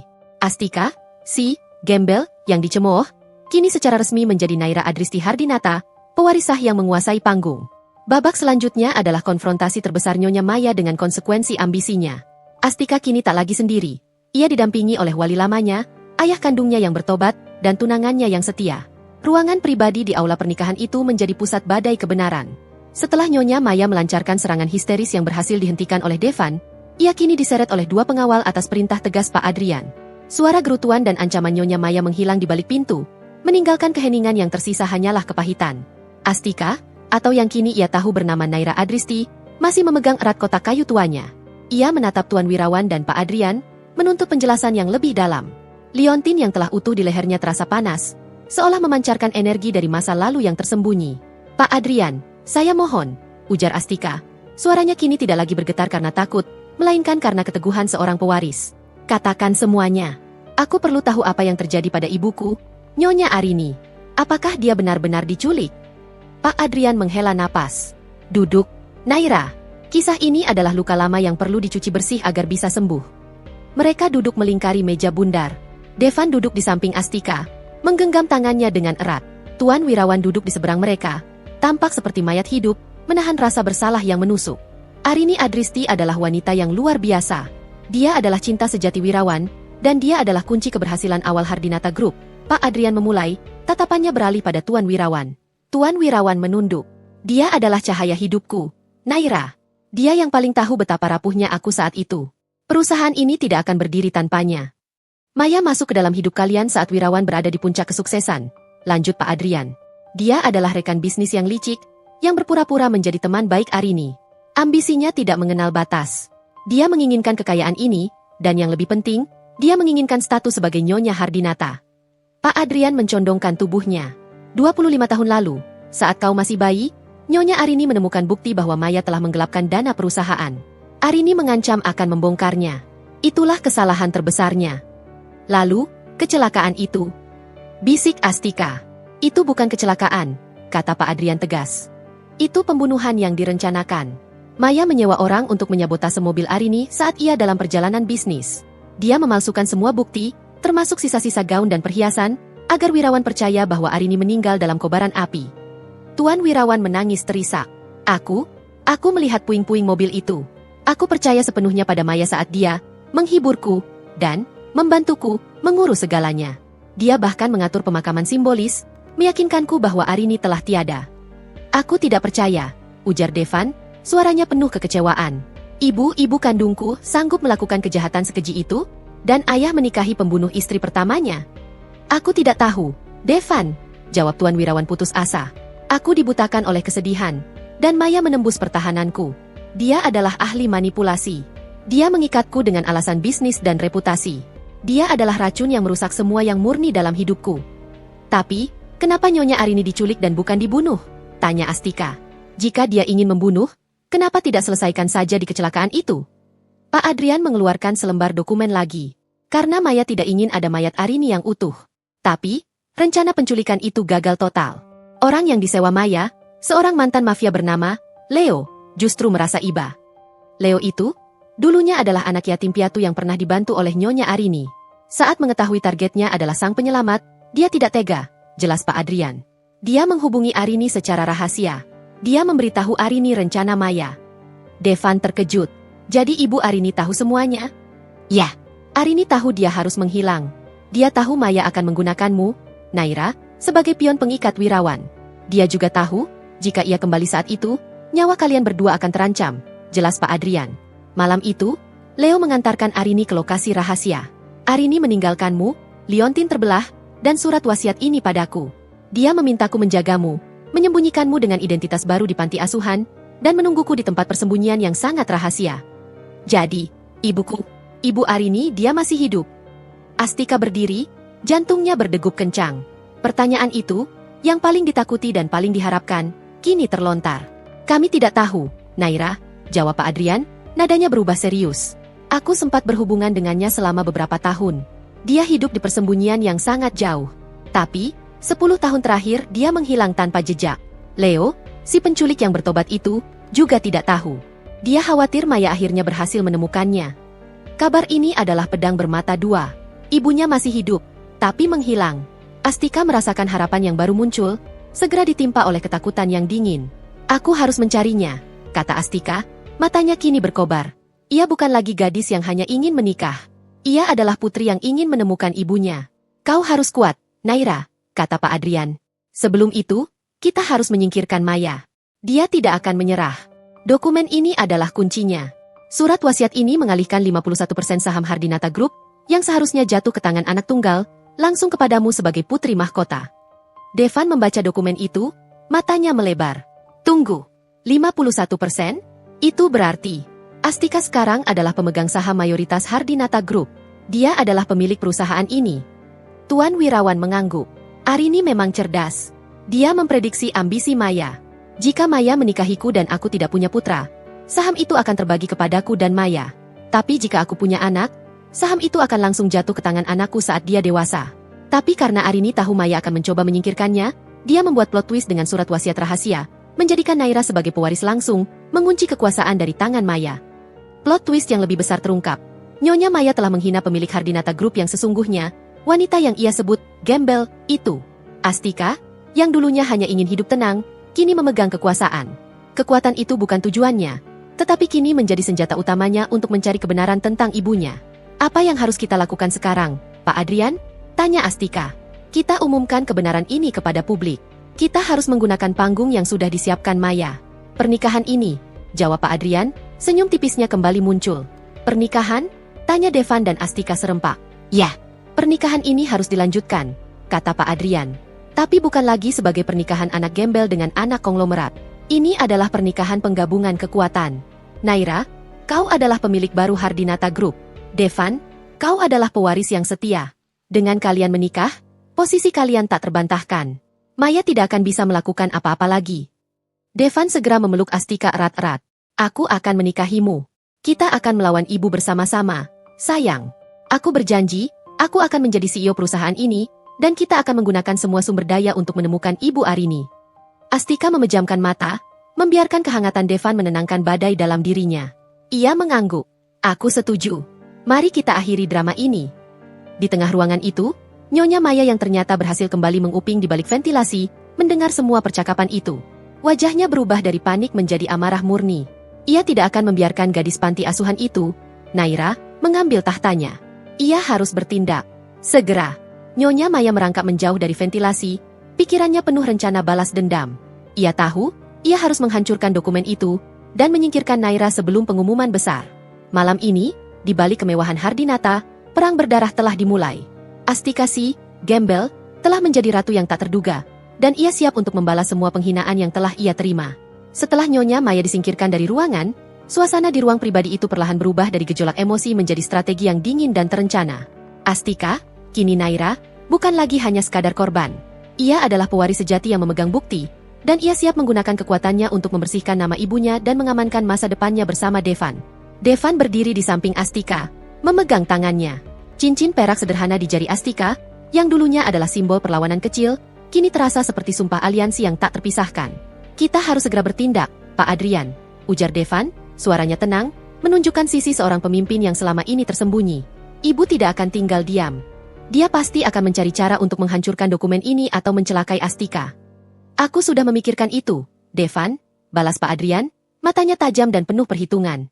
Dokumen wasiat dan akta kelahiran Naira sudah dipindai dan dikirim ke kantor pengacaraku. Salinan aslinya akan kita simpan di tempat yang paling aman malam ini. Aku akan membawanya, kata Astika, memegang kotak kayu tuanya yang berisi dokumen asli. Kotak ini sudah melindungiku selama 25 tahun. Aku percaya padanya. Tuan Wirawan mengangkat wajahnya, air mata penyesalan telah mengering, digantikan oleh tekad yang baru lahir. Ia akhirnya terbangun dari tidur panjang ketakutan yang mencekiknya. Aku akan membantumu, Naira. Aku harus menebus semua dosaku pada ibumu, ujar Tuan Wirawan. Maya mengira dia menguasai perusahaan, tapi dia lupa, aku masih punya kunci akses ke beberapa sistem vital. Aku akan membekukan semua aset yang ia pegang di luar kendali perusahaan utama malam ini juga. Kita harus lumpuhkan dia sebelum dia bergerak. Apakah ayah yakin bisa melakukannya? Tanya Devan. Nada keraguan masih tersisa setelah pengakuan ayahnya tentang ketakutan. Aku harus, Devan. Tuan Wirawan menarik napas dalam. Aku sudah terlalu lama menjadi boneka. Aku tidak akan membiarkan Maya menghancurkan putriku yang baru kutemukan lagi. Biarkan ini menjadi langkah pertamaku untuk membebaskan diriku dari penjara yang kubangun sendiri. Astika menatap Tuan Wirawan. Pria itu bukan lagi musuhnya, tetapi seorang ayah yang mencari pengampunan. Terima kasih, ayah. Saya menghargai keberanian ayah. Devan, Naira, kalian harus segera keluar dari sini. Pergilah ke tempat yang aman. Besok pagi, tepat saat konferensi pers yang dijadwalkan Maya untuk memperkenalkan Astika yang ia sebut gembel, kita akan balikan mejanya. Instruksi Pak Adrian. Bagaimana dengan Ibu Ratna? Tanya Astika cemas. Ia ingat lansia yang dipanggil pengemis itu. Dia sudah diurus Ibu Siska. Dia aman. Kita akan mengurus keselamatannya setelah ini selesai. Jawab Pak Adrian menenangkan. Perhitungan di tengah malam. Malam itu, di sebuah penthouse rahasia milik Pak Adrian, Astika dan Devan hanya ditemani ketegangan yang menyesakan. Pernikahan mereka, yang seharusnya dipenuhi cinta dan janji manis, kini menjadi markas komando sebelum pertempuran. Astika duduk di sofa, memandangi keramaian kota dari jendela kaca. Devan mendekat, memeluknya dari belakang. Kau pasti lelah, bisik Devan. Aku tidak lelah, Devan. Aku merasa hidup, jawab Astika. Selama ini, aku merasa seperti sepotong kertas kosong yang bisa diisi apa saja oleh orang lain. Sekarang aku tahu aku punya nama. Aku punya sejarah. Aku punya ibu yang berjuang untukku. Kau punya aku, kata Devan lembut, membalikan tubuh Astika. Dan aku mencintai Astika, maupun Naira. Nama tidak mengubah hatimu. Aku tahu, Astika menyentuh wajah Devan. Terima kasih karena tidak pernah meragukanku. Bahkan saat ibumu sendiri memanggilku, gembel. Itu sangat berarti. Nyonya Maya selalu hidup dalam ilusi kemewahan. Dia buta. Dia tidak akan pernah melihat mutiara di balik lumpur, kata Devan. Sekarang, kita harus menghadapinya. Bukan hanya untuk cinta kita, tapi untuk keadilan. Untuk Nyonya Arini. Mereka berdiskusi panjang lebar tentang rencana Pak Adrian. Devan menjelaskan struktur perusahaan Hardinata Group, detail saham, dan bagaimana Nyonya Maya mengendalikan dewan direksi. Astika mendengarkan dengan saksama. Insting bisnis yang tidak ia sadari ternyata ada di dalam dirinya. Mungkin warisan dari Nyonya Arini. Dia selalu menganggapku bodoh. Devan, sekarang, aku akan tunjukkan padanya bahwa gadis panti asuhan ini bukanlah mangsa yang mudah, kata Astika, tatapannya kini berubah tajam. Kita akan melakukannya bersama, janji Devan. Langkah akhir sang antagonis. Sementara itu, di Hardinata Manor yang sunyi, Nyonya Maya mengamuk dalam keheningan. Ia sudah tahu. Dia mendengar semua rencana mereka dari balik pintu. Seluruh kekuasaan yang ia bangun dengan darah dan kebohongan, kini terancam hancur oleh seorang gadis yang ia hina. Naira Adristi. Arini, kalian tidak akan menang, desis Nyonya Maya. Ia segera menghubungi semua relasinya yang korup. Aku butuh pembekuan aset mendadak. Sekarang. Juga, aku butuh seseorang untuk mengurus dokumen lama yang tersimpan di brankas Wirawan. Dan aku ingin tahu di mana Devan dan gadis itu bersembunyi. Nyonya Maya adalah perwujudan ambisi yang termakan api cemburu. Dia tahu Tuan Wirawan sedang mencoba memblokirnya. Namun, ia yakin koneksinya yang gelap masih bisa menyelamatkannya. Tiba-tiba, Tuan Wirawan masuk ke ruang kerja Nyonya Maya. Wajahnya tenang, tetapi matanya dingin. Aku sudah tahu semua yang kau lakukan, Maya, kata Tuan Wirawan. Suaranya mengandung otoritas yang sudah lama hilang. Aku sudah memblokir semua transfer ilegalmu. Kau tidak akan bisa mengambil apa-apa lagi. Nyonya Maya tertawa sinis. Kau pikir kau bisa menghentikanku? Kau selalu menjadi kelinci penurut, Wirawan. Kau menikahi pembunuh istrimu sendiri karena kau takut. Dan sekarang, kau berani menantangku demi gadis gembel itu? Dia bukan gembel. Dia putriku. Naira Adristi Hardinata. Koreksi Tuan Wirawan. Dan aku tidak menantangmu. Aku hanya mengembalikan apa yang menjadi haknya. Kau sudah selesai, Maya. Semua kebohonganmu akan terungkap di hadapan publik besok. Nyonya Maya mencengkeram vas kristal di mejanya. Kau berani mengkhianatiku, Wirawan? Setelah semua yang kulakukan untukmu? Kau tidak melakukan apa-apa untukku, Maya. Kau hanya melakukan segala sesuatu untuk dirimu sendiri, balas Tuan Wirawan. Nyonya Maya mengangkat vas itu, matanya dipenuhi kegilaan. Kalau begitu, kalian semua akan hancur. Aku akan pastikan Hardinata Group tenggelam bersamaku. Dan putrimu tidak akan sempat menikmati sepeser pun. Nyonya Maya melemparkan vas itu ke arah Tuan Wirawan, yang dengan cepat menghindar. Vas itu pecah berkeping-keping. Sudah saatnya kau menghadapi konsekuensinya, Maya, ujar Tuan Wirawan, lalu ia keluar dari ruangan itu, menguncinya dari luar. Nyonya Maya berteriak dan menggedor pintu. Wirawan, buka, kau tidak bisa mengunciku. Kau akan menyesal. Tuan Wirawan tidak menoleh. Ia telah mengambil langkah terberat dalam hidupnya. Fajar kebenaran. Fajar menyingsing. Ini adalah hari di mana pernikahan Astika dan Devan seharusnya menjadi berita utama di majalah-majalah Lifestyle. Tapi kini, ia akan menjadi berita utama karena alasan yang jauh berbeda. Astika dan Devan, mengenakan pakaian yang rapi dan elegan, tiba di markas Hardinata Group bersama Pak Adrian. Astika membawa kotak kayu tuanya di tangan, jimat kepercayaannya. Kau siap, Naira? Tanya Devan, sebelum memasuki ruang konferensi pers yang sudah dipenuhi kamera dan wartawan. Astika menarik napas panjang. Ia menoleh ke Devan, senyum tulusnya kembali. Di bawah tatapan menghina Nyonya Maya, ia mungkin adalah gembel. Tetapi hari ini, ia adalah pemilik takdirnya sendiri. Siap, Devan, jawab Astika. Aku akan tunjukkan pada Nyonya Maya, siapa sebenarnya gadis yang ia sebut gembel. Mereka melangkah masuk ke ruangan. Di belakang panggung, Tuan Wirawan berdiri dengan mata berkaca-kaca, menyaksikan putrinya yang selama ini ia abaikan, kini berdiri tegak sebagai ratu yang kembali. Pengumuman besar sebentar lagi akan dimulai, dan seluruh kota akan menyaksikan kejatuhan Nyonya Maya, dan kebangkitan Astika, si pewaris sejati. Babak konfrontasi puncak telah tiba. Ruang konferensi pers Hardinata Group dipenuhi hiruk-pikuk. Puluhan kamera menyorot, dan puluhan wartawan siap mencatat setiap kata yang terucap. Mereka datang untuk meliput konferensi pers darurat yang diumumkan oleh Nyonya Maya untuk menjernihkan kesalahpahaman pernikahan sang putra. Namun yang mereka lihat adalah pemandangan yang tak terduga. Astika dan Devan yang seharusnya bulan madu, kini berdiri di depan, didampingi oleh Pak Adrian dan Tuan Wirawan yang tampak sangat tegar, meskipun matanya sembab. Pak Adrian melangkah maju ke podium, mengabaikan mikrofon Hardinata dan menggunakan mikrofon independen yang telah disiapkannya. Ketegangan di udara terasa seperti dawai biola yang ditarik hingga hampir putus. Selamat pagi, Pak Adrian memulai. Suaranya tenang, tetapi memiliki kekuatan untuk membungkam seluruh ruangan. Saya Adrian, perwakilan hukum dan wali dari ahli waris pertama Hardinata Group.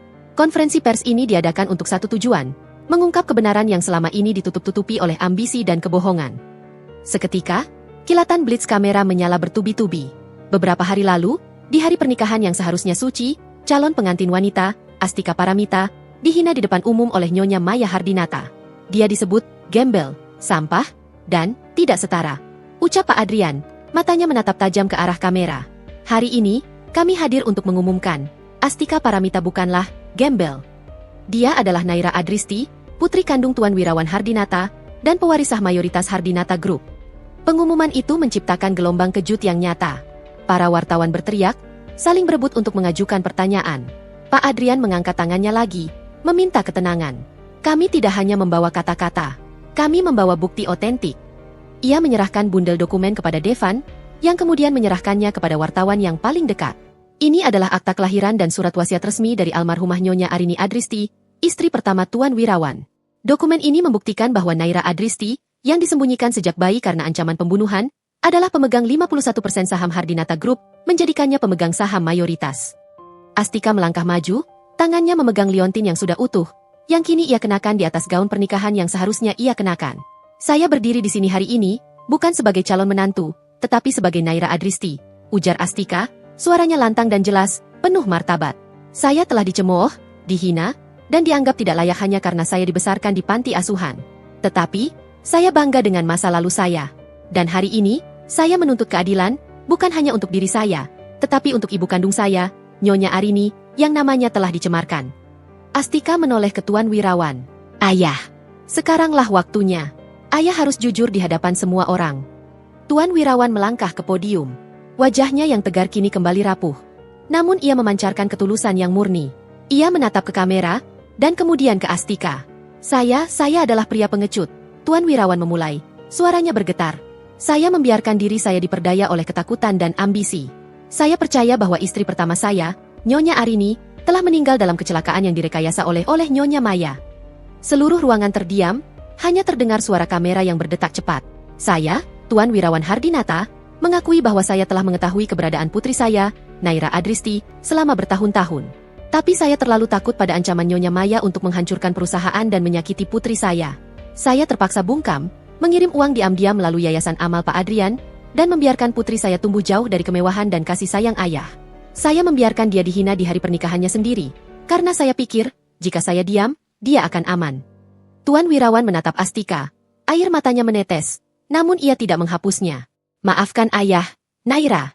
Maafkan karena ayah adalah ayah yang pengecut. Ayah telah gagal melindungimu dan ibumu. Aku minta maaf pada semua yang telah kalian saksikan. Ini adalah penebusan dosaku. Pengakuan Tuan Wirawan adalah klimaks emosional yang menghancurkan semua keraguan publik. Semua orang kini tahu bahwa Tuan Wirawan bukanlah dalang kejahatan, melainkan korban manipulasi yang lama tersandera. Devan, panggil Tuan Wirawan. Putraku, aku bangga kau memiliki hati yang jauh lebih kuat dariku. Kau telah membela saudaramu dan wanita yang kau cintai. Devan melangkah maju, berdiri di antara ayah dan tunangannya. Ia melihat ke kamera dengan tatapan tanpa celah. Saya, Devan Hardinata, mendukung penuh Astika, Naira Adristi. Saya tahu siapa ibu kandung saya. Dan saya tahu ambisi jahat apa yang membuatnya melakukan ini. Saya bersaksi bahwa semua yang dikatakan ayah dan Pak Adrian adalah benar, ujar Devan. Saya ingin menegaskan, cinta saya pada Astika tidak didasari oleh kekayaan atau statusnya. Saya mencintai Astika saat dia adalah gadis panti asuhan, dan saya akan tetap mencintainya sebagai pewaris Hardinata Group. Kami akan menikah, dan kami akan memimpin perusahaan ini bersama, dengan kejujuran dan hati nurani. Ini adalah titik balik bagi Hardinata Group. Konfrontasi dengan Nyonya Maya. Saat Astika hendak berbicara lagi, pintu ruangan terbuka dengan suara keras. Nyonya Maya berhasil lolos dari pengawalan. Wajahnya dipenuhi amarah dan rambutnya berantakan, menunjukkan betapa gilanya ia. Ia tampak seperti ratu kegilaan yang kehilangan segalanya. Bohong! Semua ini bohong! Teriak Nyonya Maya, menerjang ke arah podium. Surat wasiat itu palsu. Dia adalah penipu. Dia adalah gembel yang berusaha mencuri kekayaan kami. Aku adalah Nyonya Hardinata. Aku yang berhak atas semua ini. Nyonya Maya mencoba merebut dokumen dari tangan seorang wartawan, tetapi para pengawal segera menahannya. Maya, cukup. Kau sudah selesai. Perintah Pak Adrian. Polisi sudah dalam perjalanan. Kau tidak hanya menghadapi gugatan perdata atas manipulasi aset, tapi juga penyelidikan kriminal terkait percobaan pembunuhan Nyonya Arini dan ancaman terhadap Naira. Aku tidak takut. Aku punya kekuasaan. Aku akan hancurkan kalian semua. Nyonya Maya meronta-ronta. Astika menatap Nyonya Maya. Rasa sakit dan kebencian yang ia rasakan selama ini kini telah berubah menjadi kasihan yang dingin. Nyonya Maya, kata Astika. Suaranya tenang dan tegas, memotong semua kegaduhan. Penghinaan yang Nyonya berikan kepada saya tidak sebanding dengan apa yang Nyonya ambil dari hidup saya. Cinta seorang ibu dan seorang ayah. Kekayaan bukanlah segalanya. Dan hari ini, saya, Naira Adristi, tidak akan membiarkan Nyonya merusak hidup kami lagi. Astika mengangkat liontin itu. Liontin ini adalah bukti. Nama saya adalah Naira Adristi. Dan saya akan menggunakan semua hak hukum saya untuk membersihkan nama ibu saya, memimpin perusahaan ini, dan mencari keberadaan ibu saya. Ini adalah janji saya. Pengumuman Astika adalah pukulan telak yang mengakhiri permainan Nyonya Maya. Di tengah ronta-ronta Nyonya Maya, tim polisi dan kejaksaan datang. Nyonya Maya akhirnya ditangkap di hadapan puluhan kamera, di tempat yang seharusnya menjadi panggung kemenangannya. Kebersamaan baru. Konferensi pers ditutup. Tuan Wirawan mendekati Astika dan memeluknya erat. Ayah berjanji, Nak, ayah akan membantumu mencari ibumu. Kita akan memulainya dari awal. Astika memeluk ayahnya, air mata haru kini menggantikan air mata kesedihan. Di saat ia dicampakkan oleh dunia, ia justru menemukan kembali ayah kandungnya. Devan memeluk keduanya. Kita adalah keluarga. Ayah, tidak ada lagi rahasia. Tidak ada lagi ketakutan. Astika menatap Devan, matanya bersinar. Kita sudah melewati badai terbesar, Devan. Dan kita masih berdiri di sini. Di luar, berita tentang skandal Hardinata Group dan identitas Astika, si gembel, yang ternyata adalah pewarisah, telah menyebar secepat api di padang rumput kering. Masyarakat terkejut, terharu, dan akhirnya, bersimpati pada Astika. Astika dan Devan memutuskan, setelah semua drama itu, mereka tidak akan membatalkan pernikahan mereka. Cinta mereka telah teruji oleh api. Mereka akan menikah dengan sederhana, di hari yang sama, di tempat yang tenang, dan kemudian, mereka akan fokus pada babak baru. Mengelola kekayaan yang Astika warisi, mencari Nyonya Arini, dan membangun kembali keluarga mereka. Astika, si gadis sederhana, kini adalah ratu yang bermahkota kebenaran. Ia tidak hanya mendapatkan kembali statusnya, tetapi ia mendapatkan kembali keluarga yang hilang. Dan semua itu, ia dapatkan tanpa kehilangan hati dan ketulusannya. Pernikahan ini akan dilanjutkan, bukan lagi untuk memenuhi harapan Nyonya Maya, tetapi untuk mengukuhkan janji mereka di bawah langit senja. Setelah Nyonya Maya diamankan oleh pihak berwajib di tengah konferensi pers yang menggemparkan, Aula Hardinata Group, yang seharusnya menjadi panggung skandal, perlahan berubah menjadi ruang kelegaan yang penuh haru. Astika, kini Naira Adristi Hardinata, tidak lagi harus menyembunyikan identitasnya. Ia berdiri tegak, memegang kotak kayu tuanya, yang kini terasa seperti tongkat estafet kekuasaan dan kebenaran. Devan dan Tuan Wirawan segera memimpin Astika keluar dari sorotan kamera yang masih bergemuruh. Mereka menuju ruang tunggu pribadi, di mana Pak Adrian dan tim pengacaranya sudah menunggu. Semuanya sudah berjalan sesuai rencana, Naira, kata Pak Adrian, menghela napas lega. Laporan polisi sudah diterima. Dokumen wasiatmu sudah terverifikasi dan masuk ke pengadilan. Gugatan perdata dan pidana terhadap Nyonya Maya sudah didaftarkan. Astika duduk, kelelahan emosional terasa menjalar. Saya tidak pernah menyangka, Pak Adrian, bahwa kebenaran akan menjadi senjata yang begitu kuat. Kebenaran selalu memiliki kekuatan itu. Nak, balas Pak Adrian. Hanya saja, seringkali kebohongan jauh lebih lantang. Tuan Wirawan duduk di dekat Astika. Wajahnya yang tegang kini tampak jauh lebih rileks, seolah beban bertonton yang dipanggulnya selama 25 tahun telah terangkat. Naira, panggil Tuan Wirawan lembut. Ayah sudah menghubungi pengacara keluarga untuk sepenuhnya bekerja sama. Aku akan menyerahkan semua bukti yang kumiliki tentang manipulasi dan penggelapan dana yang dilakukan Maya selama ini. Aku harus menebus kesalahanku. Terima kasih, Ayah, kata Astika tulus.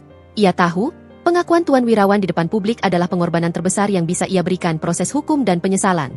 Beberapa hari berikutnya, berita tentang skandal Hardinata Group mendominasi semua media. Nyonya Maya dihadapkan pada serangkaian tuntutan serius. Bukti-bukti yang disajikan Pak Adrian, didukung oleh kesaksian Tuan Wirawan, sangat kuat. Di ruang tahanan kepolisian, Nyonya Maya akhirnya bertemu dengan Tuan Wirawan. Pertemuan itu bukan pertemuan suami istri, melainkan duel kata-kata terakhir di antara dua orang yang terikat oleh kebohongan. Kau menghancurkanku, Wirawan, desis Nyonya Maya, wajahnya kini terlihat tua dan lelah tanpa topeng riasan. Kau membiarkan aku masuk, lalu kau membuangku demi gadis gembel itu. Kau menghancurkan dirimu sendiri, Maya, jawab Tuan Wirawan, nada suaranya datar, tanpa emosi, seperti danau yang membeku. Kau merancang kecelakaan untuk Arini. Kau membuatku percaya dia meninggal, dan kau membuat putriku menderita. Aku mungkin pengecut, tapi kau adalah kriminal. Aku melakukan ini untuk kita. Untuk nama Hardinata, teriak Nyonya Maya. Tidak, kau melakukannya untuk dirimu sendiri. Dan kini, kau harus membayar harganya. Tuan Wirawan berdiri. Aku datang bukan untuk mengasihani, tapi untuk memastikan kau mengakui kebenaran. Kau telah menyakiti putriku, dan itu adalah kejahatan yang tidak bisa kumaafkan. Astika memutuskan untuk bertemu Nyonya Maya setelah Tuan Wirawan. Ia pergi bersama Devan. Astika menatap wanita yang telah menghinanya habis-habisan itu. Di mata Nyonya Maya, Astika melihat bayangan yang sama sekali berbeda. Tidak ada lagi arogansi, hanya kehancuran yang tak bertepi. Kau datang untuk menertawakanku, Naira? Tanya Nyonya Maya sinis. Astika menggeleng pelan. Saya datang bukan untuk menertawakan, Nyonya. Saya datang untuk menawarkan maaf. Nyonya Maya terkejut. Maaf? Setelah semua yang kukatakan padamu? Setelah semua yang kuambil darimu? Ya, saya memaafkan semua penghinaan yang Nyonya lontarkan pada saya, ujar Astika dengan ketulusan yang murni.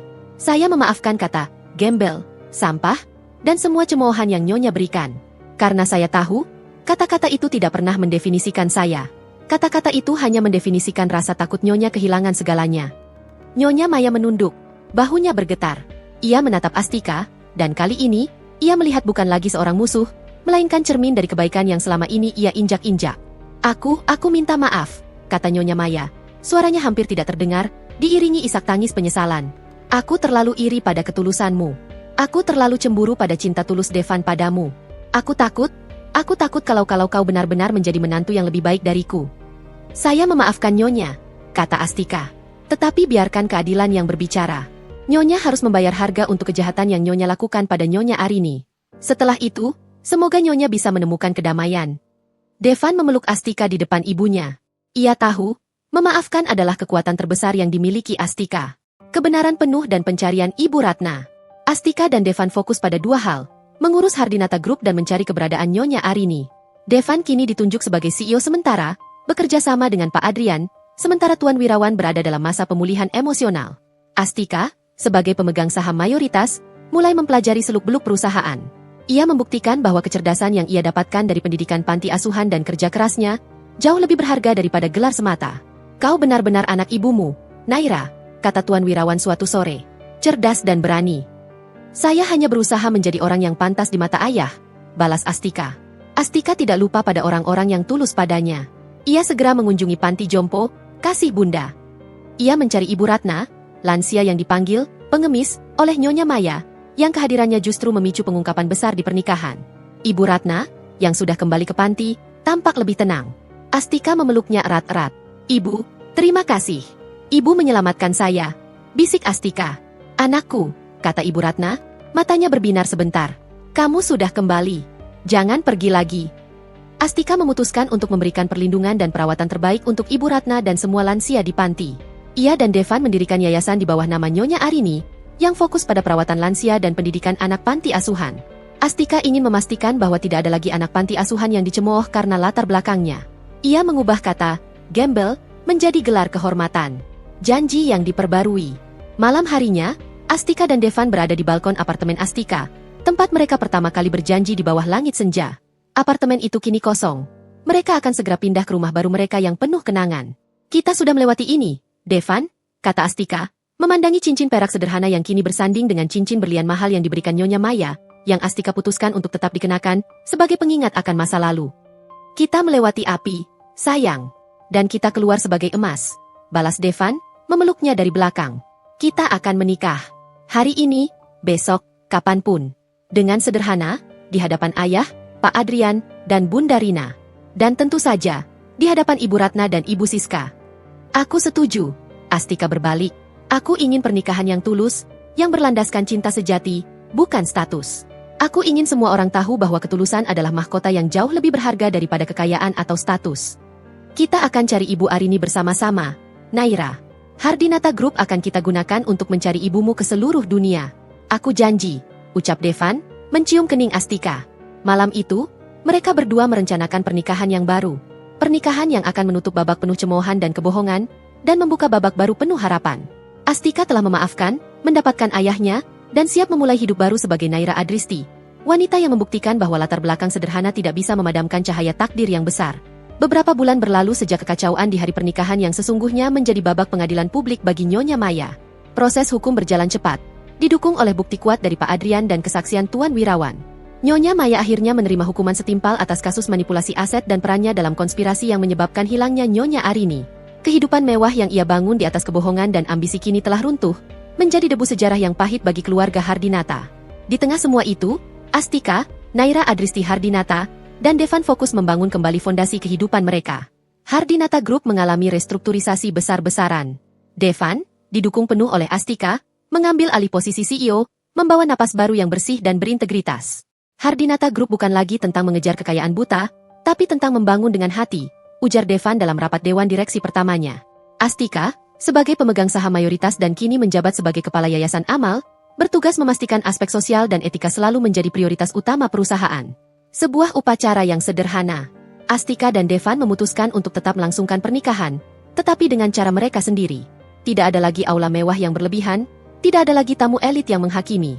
Mereka memilih taman kecil di tepi kota, dihiasi dengan bunga-bunga lokal yang sederhana namun wangi. Pada sore hari, persis saat langit menyajikan palet senja yang menjadi saksi janji pertama mereka. Di hari bahagia itu, Astika mengenakan gaun putih polos yang ia pilih di awal, gaun yang pernah dicemooh Nyonya Maya.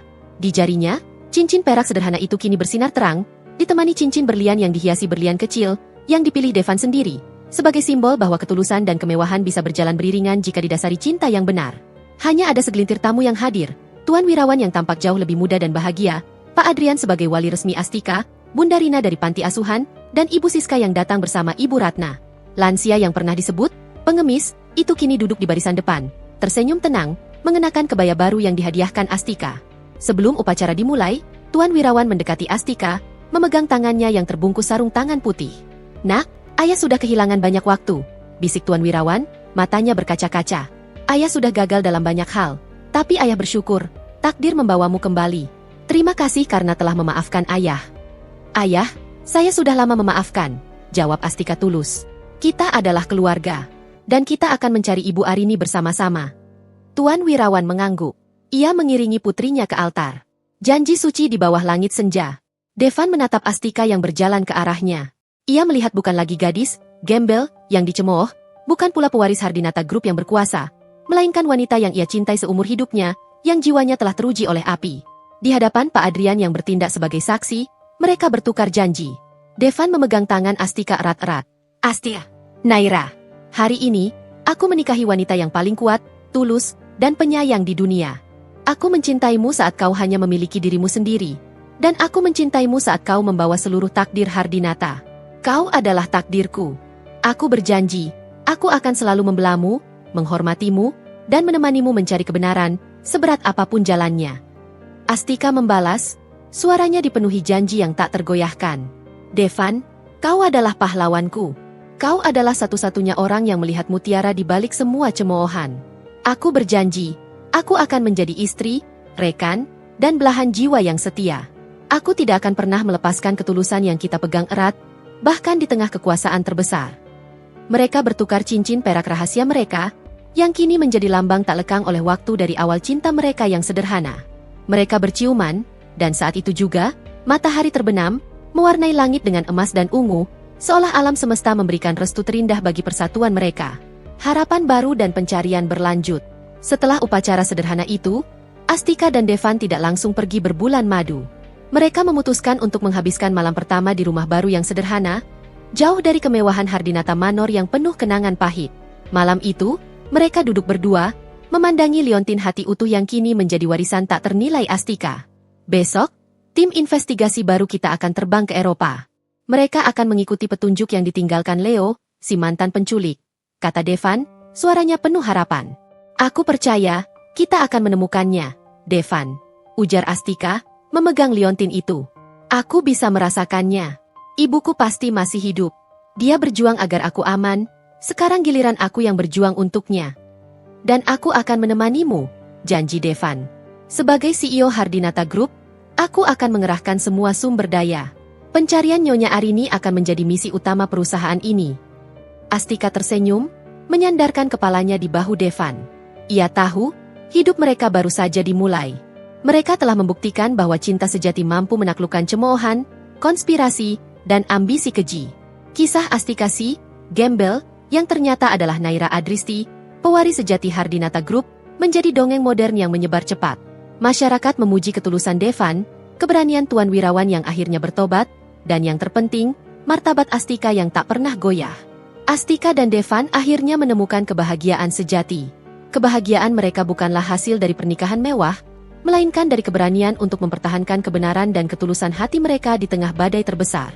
Keluarga Hardinata menemukan kembali keutuhan dan kebahagiaan yang telah lama hilang, dan semua itu berkat cinta tulus dari seorang gadis yang pernah dihina sebagai gembel. Mereka membuktikan, cinta sejati adalah kekuatan tertinggi yang melebihi segala kekuasaan dan kekayaan dunia.